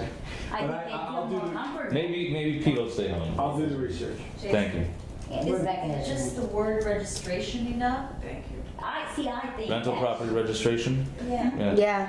I think that's what. Right. Okay, well, look, if it's meaningless, if it's just poetry, we'll change it to whatever. If it's a real meaningful legal difference. Let me tell you why it may not necessarily be enough, or at least what the intent of the two words is, whether you call it a license or a permit. When you say that all somebody has to do is register, that is really about filling out a form. Yes. When you say that in order to do something, they must comply with a certain set of requirements, that is a permit or a license of some kind. There is a distinction. You're not just asking them to come in and tell you, hey, I own this property, call me if you have a problem. You are saying that there are certain circumstances under which you will not be allowed to rent the property. Isn't that So what a it C of is O is for? Excuse me? Isn't that what a C of O is for?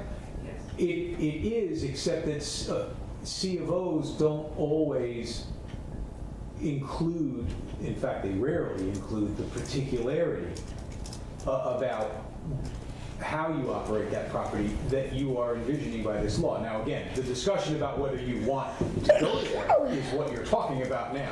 But if you want, it's more than what would typically be included on the CO.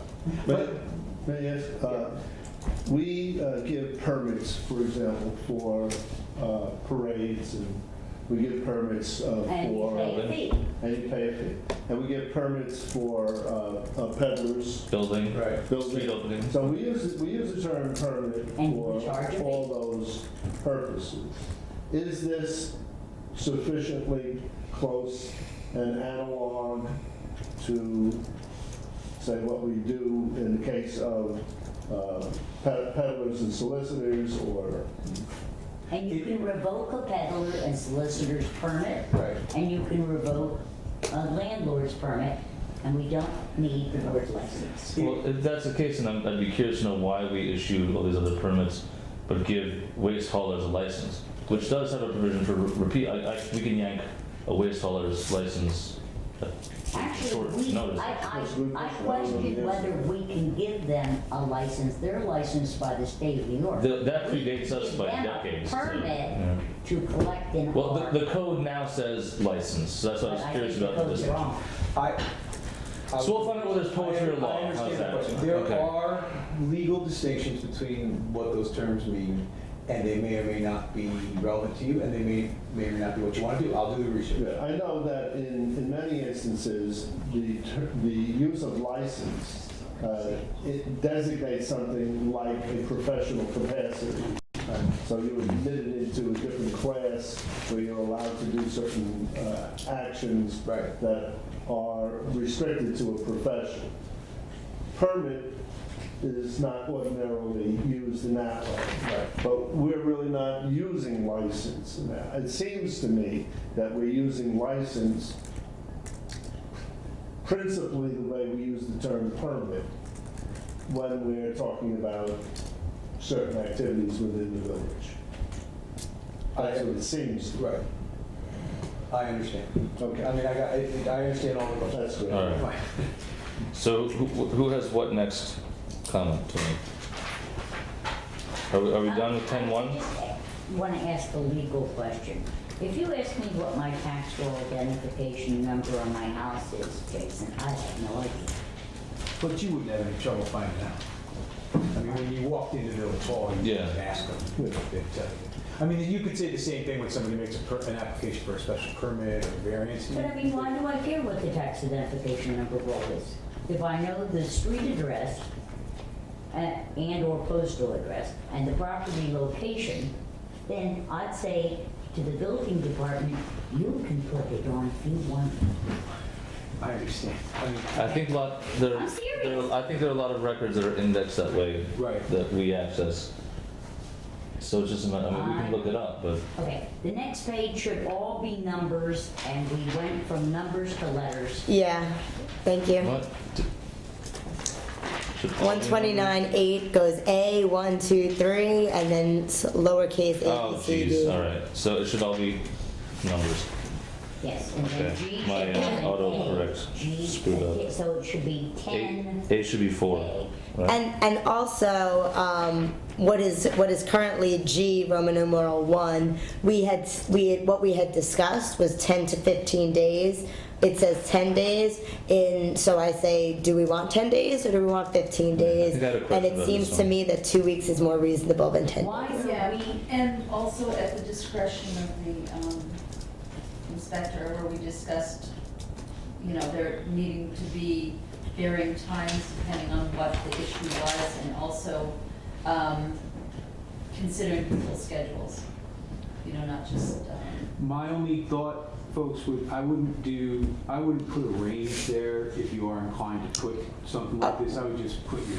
Well, that's what I'm saying is we had discussed 10, we had discussed 15. What's in here is 10, and I think that 15 is more I have reasonable. a real issue with this because I believe at the time that you register, you are given the list that you are going to be inspected upon.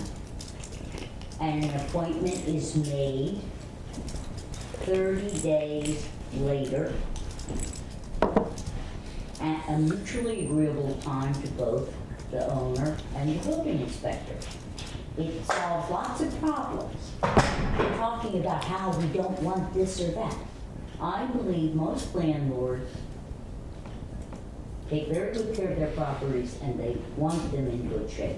I believe if you tell somebody, these are the expectations, and I'm coming to inspect you on May 10th, and you agree to that, May 10th, if I arrive and inspect your property, Joe, and I find things wrong, then I'd say you have a problem. Because you had ample opportunity to get it in shape. But I agree with we've been Sally. through this many times, though. I mean, I do this in my own house. When I use my oven, my smoke detector goes off. When I use the oven, I take it down and I take the battery out. And sometimes when I'm done using the oven, I forget to put it back up. But if you know that you're gonna be inspected. Yes, but you'll make sure it's up. I'm the landlord. I'm not the tenant at my house. So I would say, oh, well, I know I have to put this back up. If I'm the tenant, I might not really think about it or care. Okay, so now how are we gonna solve that problem? I think that this is kind of an unsolvable problem, but I think one way to solve the problem is specifically with a smoke detector. If the tenant is there and says, oh, I was cooking last night and I took it down even though I was there the day before they were cooking that night and saw that it was up, you know, that shouldn't be something where Don't that's you one think of you'd be their... showing up ahead of time to make sure everything was there? No, Like even on the day of the inspection, you go in there and do a Ariana's walkthrough. right. She might go on the day before, checked everything, it was fine. You cooked that night as the tenant, took the battery out. Yeah. I mean, If it's something as maybe simple you as that. can't show up before. Maybe the inspection is scheduled for 10 a.m. and you work from 9 to 5 and you can't be there for it. That's not sorry. an oops too bad. Yeah, when you have a mutual, as Sally put it, this is a mutually agreeable time that was set probably between 30 days and a year ahead of time. So if you know for the next year when you have to be somewhere, I mean, at some point, I mean, how much leeway do you give people when you literally spoon feed them what needs to be done? Okay, so all right. Twice. Say before we come you and do inspect. show up an hour before the inspection and you do your own inspection, but the students or whoever it is, the tenants, had a party the night before, and it's not something like a smoke detector that you could put back up, but the day before you were there and you were like, this place was in perfect order, now it's not. I think What that's do you so. I think the time that is so unlikely and so I rare. think it's the opposite of unlikely. You think most parties happen the night before inspections?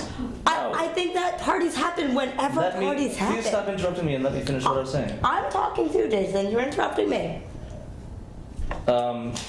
Look, if we're going to write a law based on the most absurd scenario we can think of, where it's all the only problems are batteries and they were all taken out like less than 12 hours earlier by a party, like, I'm sorry, we've got more important things. We've got actual code to deal with, and I know code enforcement to deal with, rather than having our building inspectors go out and back and out and back, which is what they're doing now. This just says, okay, so the batteries were out. What is the example that Johnny used? The screen was torn. There's like whatever crap on the front porch. You get the appearance ticket, and you go for the judge, and the judge is not going to be giving you $20,000 fines. They're going to be saying, look, all right, you got 3 days to fix this, 10 days to fix this. That's what happens when you go before judges. It's why we elect judges to make these calls. I just want to put this in front of a judge as quickly as we can, rather than have the building inspector be the one to say, all right, well, I'll give you 10 days and maybe we'll have less of a fine and this, that, the other. And I disagree with you. I really believe that at the time I come and register my property, I am given the checklist and a date is made with me to do the inspection. I know then when it is, and I can prepare. I understand what Ariana is saying, but I think we have many bigger issues than that specific one, which I'd like to come back to, how we handle that. But I want the 30 days given and an appointment made at that time, which is mutually agreeable to both the building inspector and the property owner. But you don't want the new section G, well, I'm sorry, whatever it should be, I. You don't want to give them the 10 days or 2 weeks as Ariana's proposing? I don't want At the the building inspector's inspector may discretion. extend the annual inspection checklist deadline by no more than 10 days at their discretion. I think we should take out at their discretion. I would be very happy to say the building inspector may extend the annual inspection checklist deadline by no more than 10 days if there's, you know, if, say, she's sick, or if the building inspector's sick, or conversely.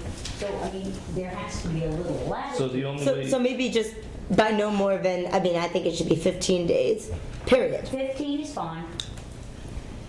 For, But my just point take is, out at their discretion, just say 15, It's not the building period. inspector's discretion. It should be mutually agreed upon if it needs to be extended because somebody is sick, or somebody has a father that dies and they've got to go to But the you funeral. can't list all of those things. That's why I'm saying. And therefore, there has to be some discretion by the building Yeah, inspector. I do have to say that some of the discussion about discretion is a little, you could put the word in or take it out. The Yep. building inspector's job, literally by legal definition, is to exercise their discretion all day, every day. And I'm willing to they buy are, but I will say this, I think one way to address this, what I just heard discussed, so that it avoids the appearance that it's the building inspector who's Why don't you doing just this. say if mutually agreed? Well, we could say the annual inspection checklist deadline may be extended by no more than blank. Yes. In other words, That's don't put it on anybody in particular. The point is, the section is meant actually to protect the landlord from some emergency or difficulty that prevents them from being there at the agreed upon time and doesn't immediately bring the hammer down on them. So That's what I think we all agreed on Yeah. before. Yeah. So if we just say the annual inspection checklist deadline may be extended by no more than 15 days. 15 days. That's all right. Rebecca, is that all right with And you? get rid of discretion.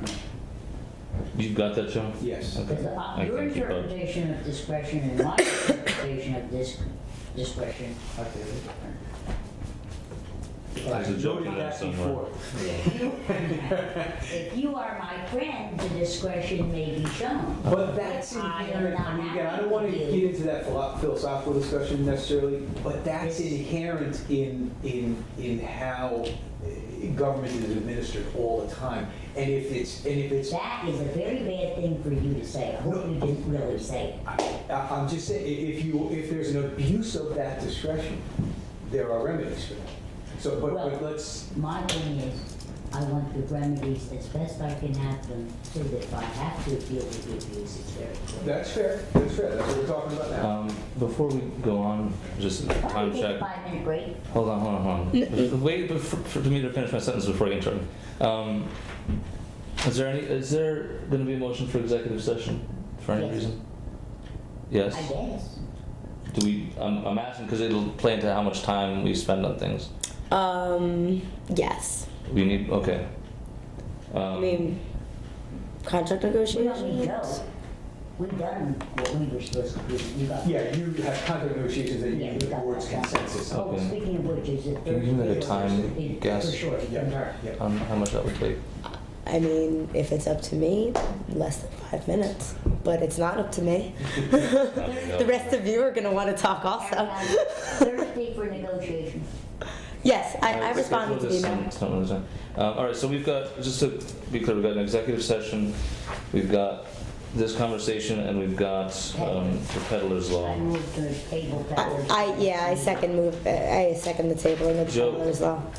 10 seconds, what is that? The peddling Where are we and at? soliciting? We need one now. We need one 6 months ago. I mean, I have Ready to go. comments, but I can email them to you. That's what might make sense is the version that you have in front of you now reflects both the full board's previous discussion and in particular at the board's, I think, request, Ariana kind of led the discussion of comments. So it's. But I see things aren't there that I thought you were gonna put in there. That's why I have comments. Yeah, so I might suggest that Ariana, and for that matter, other members of the board, might just email me comments or call me about them, and we'll revise it accordingly. NICOM has a whole article on this very topic. I'm sure there's many other, it's an important issue, it's a big deal. On door to Food door trucks are all the and rage. peddling. All right, when are we gonna have this? This has been on the agenda maybe 15 times in the last 8 months. Almost since I've been on. Yeah, when is our final cut? I mean, I mean, I can have it before your next meeting, before your first meeting, if you. Yeah, I mean, I have my comments on this already, so. I have a solution. Okay, what's your solution? No peddling, no soliciting, period, the end. You're done for the night. Possibility. So, Joe, you'll get Ariana's comment. We can get together. Okay. Okay, you need to take a vote because you had a motion and a second on that. For what? To table it. Do we need a motion to table things? I actually motioned to table it to the next meeting. And I seconded. All in favor? All right. So let's see if maybe 5 more minutes and let's see if we get all close to. Otherwise, we'll just table it. So my next thing is in 129.8D. If anybody else has something before that.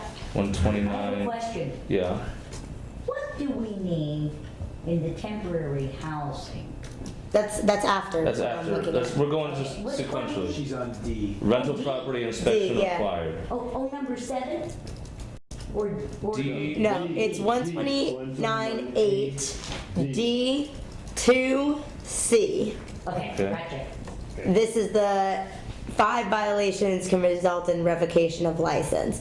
And this is contradictory to what we talked about for the temporary housing. So, and I think it's also, I mean, we discussed this over and over again. I think I just put it in temporary housing. I didn't go up and delete it from there. Okay.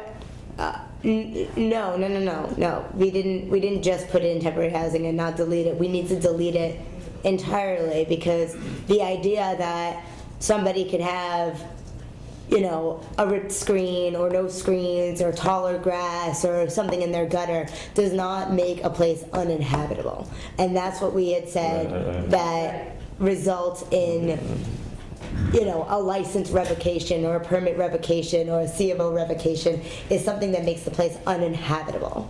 Right. So we strike out C altogether. Was there anything else in that section? You want to strike out the whole thing? I mean, there's no, unless you see a reason to keep it for some, you know, a minor version for something, but I don't see anything that, the whole point is 5 tickets, you know, 5 strikes you're out. But if that's badly written law, then we should just strike the whole number C and renumber it. Any objections, Rebecca? What do you think? All right, Joe, you got that? Yep. And then I want to go into D right after C, D to D. And this is about the smoke and carbon monoxide detectors. So the idea that the property may not be rented until that is remedied, is that something that I can remedy on the spot and it's all good? If the situation that we're talking about where I was cooking the night before and took it down, and you mean then like pop the batteries re-inspect back it. in and put it up? Right. Yeah. Like. Yeah. Well, but that's not specified. You know, it says may not be rented until remedied and a re-inspection completed. But I think like for something that is such an easy fix, like if there's no windows in the sleeping space or there's no running water, like that might take a day or two based on, you know, depending on what the, you know. Remedy immediately. Right. But the smoke detector, if it's missing the battery, and probably when you pull your smoke detector down. I take the battery out and I sit it right next to it. And you set it right next to it. Yeah. So if I'm there inspecting and I see that the smoke detector doesn't have a battery and I see the battery sitting right there, that's not a violation. Well, right, but this doesn't say that that's not a Well, it does violation. because it's a violation. It does not define the remedy. It does not define the period of remedy. The property may not be rented until remedy. You reach up, take your battery, put it back up. It's remedy. If you want to make it clear that that remedy can include remedy during the inspection, we can do that. I think we should. That's fine. So that the building inspector doesn't have to come back at a later point if it can be remedied right there. Because we don't care. We just want things safe. We don't care. Then you say, and or a re-inspection completed. Because then you solve the problem, doing what you said. Right. And then an and or a re-inspection, because you're not going to be able put a window in the room Right. if there's no window. No. That's a pretty good trick if you can do it. All right, so the temporary housing thing, a little caveat, I had more extensive, I don't have them with me, I had extensive notes. I actually had a really hard time figuring out how to say what I think we were trying to say, so this may be completely wrong. But it seemed that just making reference to other sections of the code did what we wanted, except for the grammatical error in the first yellow bit that begins due to failure to register as per blah blah blah blah blah. It doesn't make sense in the sentence, so I just. Or has been revoked pursuant to. I know, but hold on. 89. Wait, Sally, hold on. Don't jump ahead of me yet, because the due to failure, I'm just saying cross that out and put in has failed. If rental properties CO and/or its license has failed to register. Wait, that doesn't make sense either. No. Have failed. Are not registered. That's what it should say. Well, maybe you could put failure to register in quotes because you're referencing the other part of the code. Yeah. Or has been revoked. Pursuant or not to granted. D2G.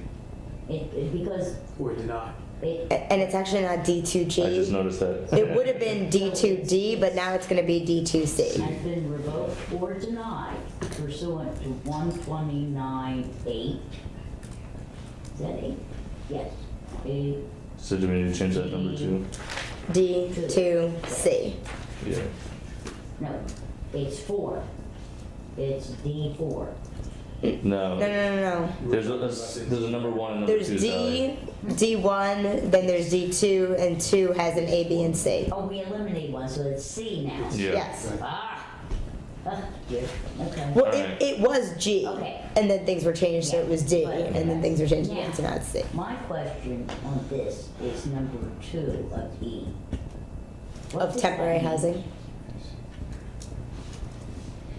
Be provided the nearest geographical location. Yeah, and rental rate. So I just read that as It geological. means not giving you a place to live in Ellenville. But what does the and rental rate mean? Or charging you $2,000 when you were paying $5 per month the last month. Well, you can get, if you could rent the equivalent housing in Gardner, and the tenant was happy, and it cost $2,000 instead of $5,000, why wouldn't you allow it? Well, I guess what I was thinking was it was not something that the tenant would really have much of a choice over. Oh, I think a tenant should have as much choice as. Then we should write something about that into this Yes, section. indeed. You might at least want to Well- just say there, or otherwise agreed upon with the tenant. I mean, in other words, the tenant can agree, I suppose, Yeah. to. Well, actually, we're gonna have you write the language anyway. Yeah. So, Ariana, what was your you dug in when Sally and I were talking about that? What didn't you like? No, I think this solves it, actually. Okay. I do think that there has to be a qualifier in here, Joe, that you rent to me your furnace breaks, okay? It's a weekend. I can stay with my friend till Monday till it comes. You should not have to provide temporary housing. This has to do with people who are renting illegally and get caught, and they haven't met one of these standards, or you go to inspect them and before they rent, and they don't have a furnace or a room with a window. But I want it clearly somehow in there that we're not talking about temporary problems, Displacement. emergency situations that come up.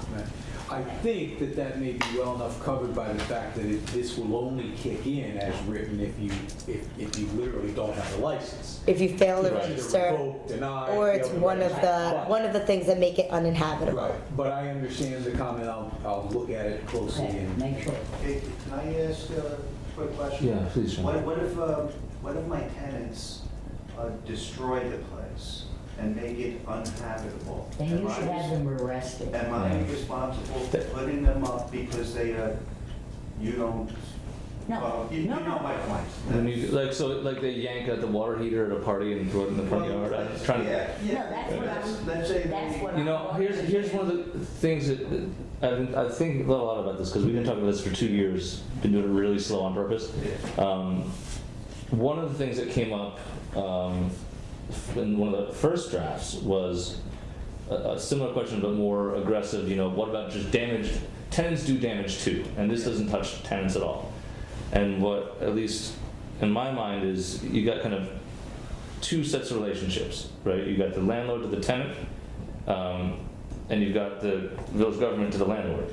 So for us, we're regulating the landlords. You know, we're not regulating tenant behavior. Yeah. You want to rent a property, holes and spills and stains, that's your cost of doing business. Like replacing my brushes is for house band.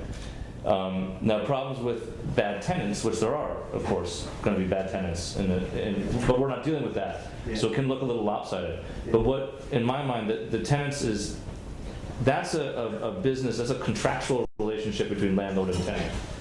Yeah. The relationship between the government and the landlord is one of public safety and Yeah. public health. You know what I mean? But here's my point, and this happened 2 weeks ago. I'm snow plowing.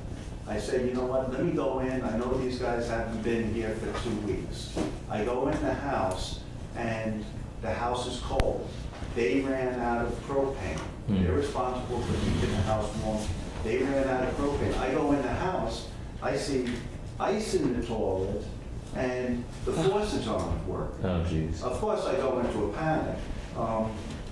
That's an expense you can't even quantify. I go in.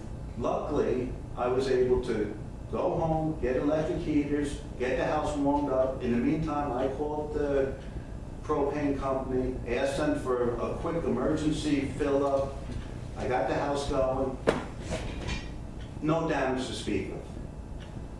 But let's say that the whole house froze up, and now I have to replace all the pipes and all the heating system, and now I'm responsible for putting them up in a hotel or no, finding. that's what we're talking about. That And is this, not and what remember we're- too, one of these too is say you do have like a catastrophic failure, right? Yeah. And maybe, you know, this is a stretch, Joe. I mean, maybe I may be not getting this. You would get an appearance ticket, and you go before Judge Katz or you go before Judge Bacon, and your argument, I imagine, or your lawyers are going to be, it wasn't me, and you know, and you tell the story you just told, and does that bring the tenants into this financial conversation, Joe? If you're before a judge, rather than say in front of a building inspector, can the judge say, well, the tenants have to pay for this, or is it a broader field of what do you call it, resolutions? Presumably the lease agreement, and if there was no lease agreement, common law would govern this, would have something to say about that. Now, it might not be. And security deposits and things like that.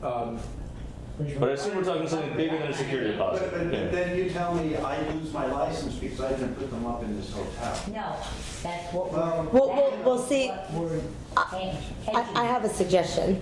I think what we could do for D2D that we're saying temporary housing, you know, is invoked pursuant to, is to include right in there that something, and I can't think of the language in this moment, but something that says, you know, unless the tenant is responsible for their own Despite the heat. late hour, great minds continue to think alike. I have language that says something like this: not due to tenants' acts, omissions, or negligence. There we go.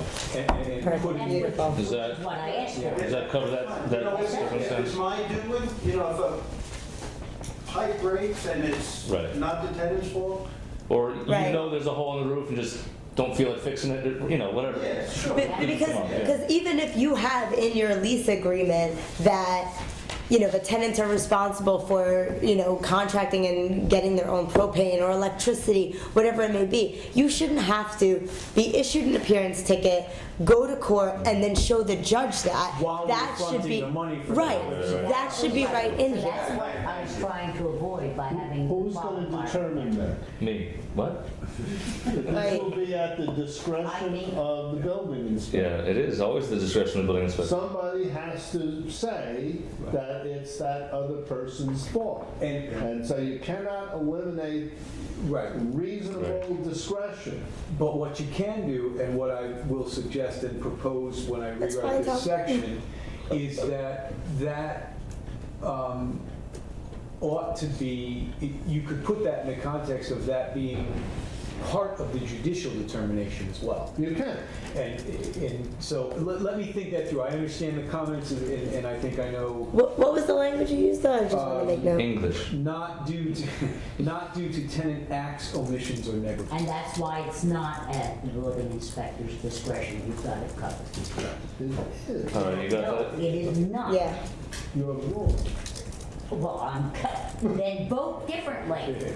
All right. Is there anything else from E on down to 129.12? I think I've asked a couple of times, if there's no B, there shouldn't be an A. That's true. Did I do that again? Yes. Yes, I did. I don't know if you want to. All right. I'll get it.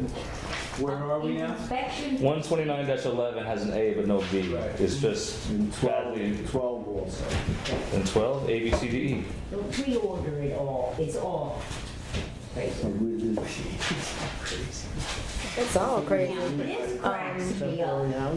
I have something about 129.12A. Property owner or manager shall be provided a copy of the blank it is a copy of the annual inspection checklist. Number B. Can you tell us what? 129.9B. You don't need to say blank. Blanks. It just should read, It's just the provided checklist. a copy of the annual inspection checklist, period.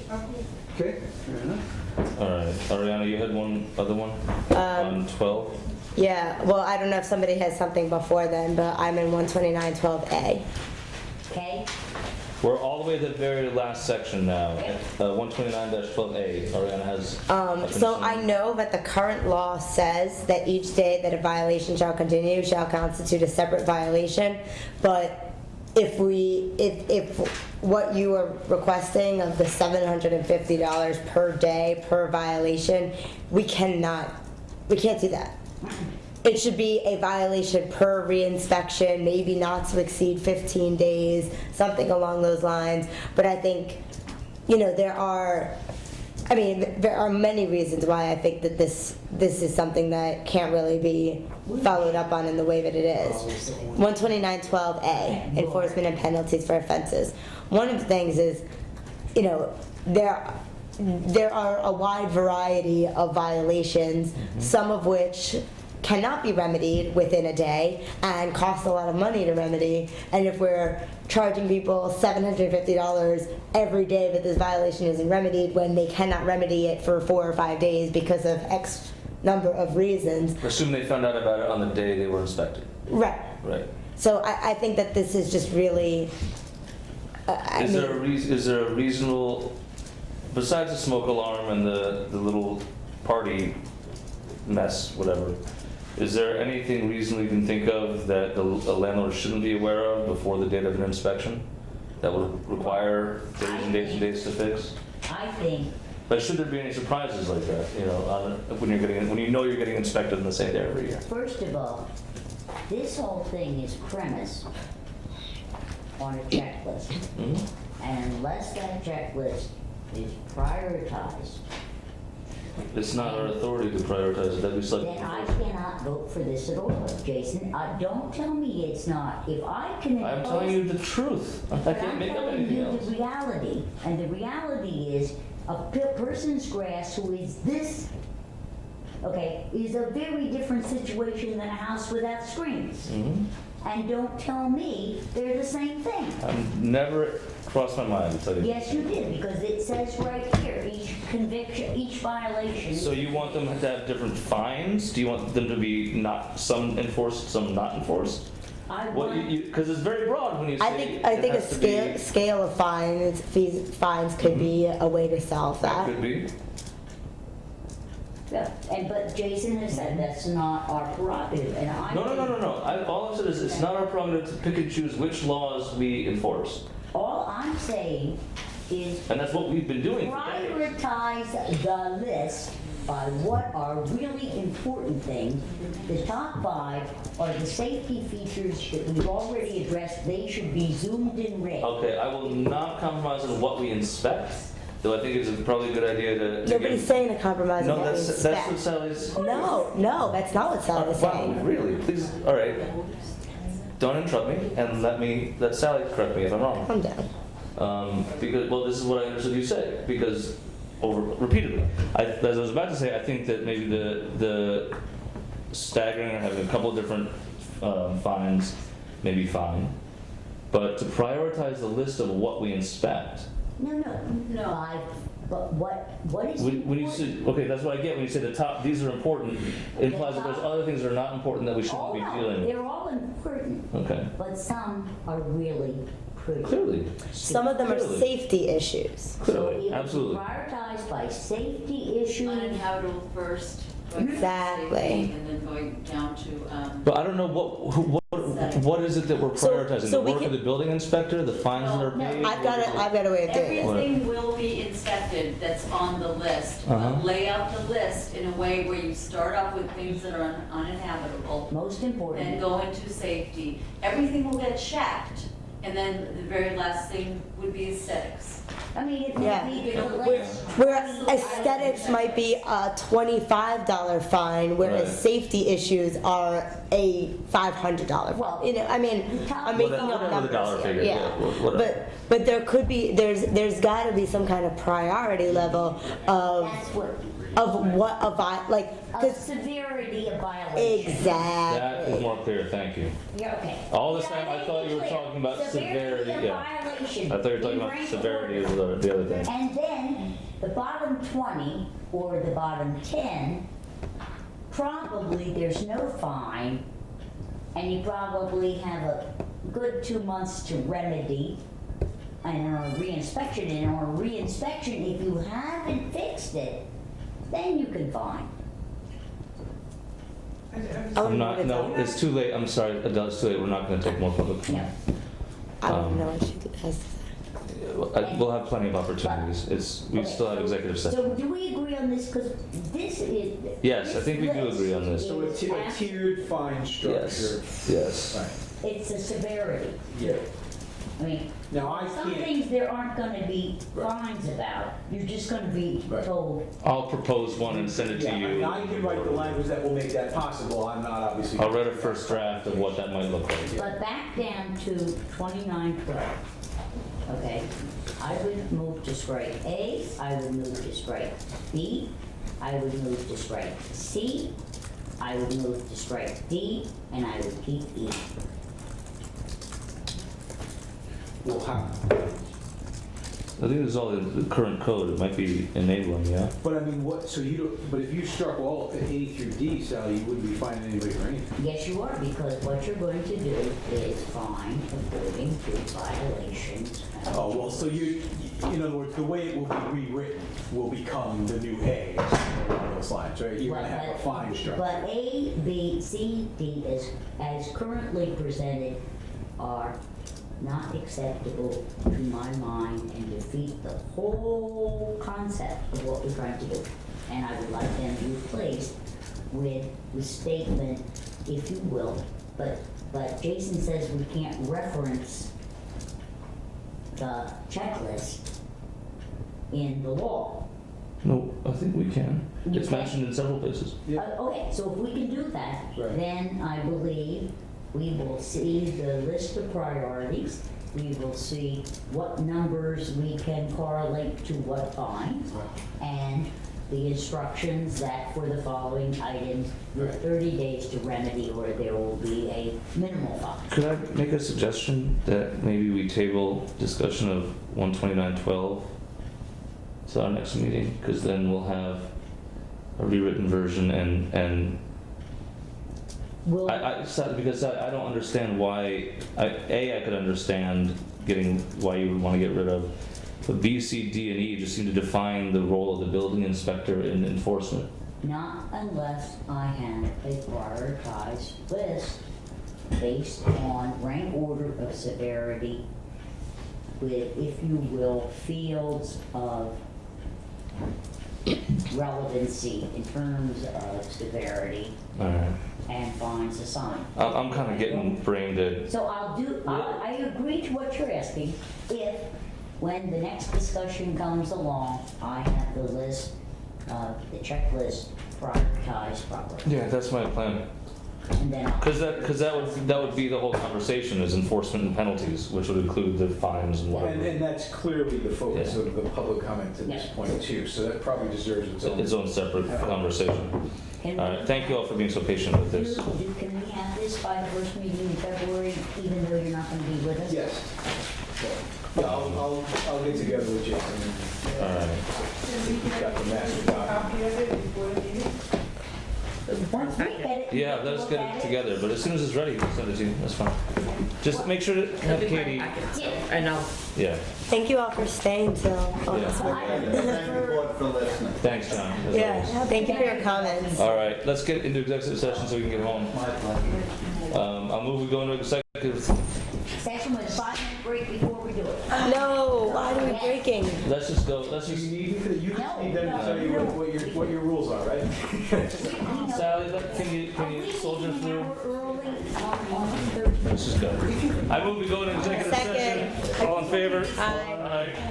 Okay, are you keeping the video guy or are you keeping me? It's just contract? I don't know, we can meet at 8. You know what we're discussing. Break out the James. I don't think he needs to say. Do we need Katie? I mean, I intend to have this motion when we come out.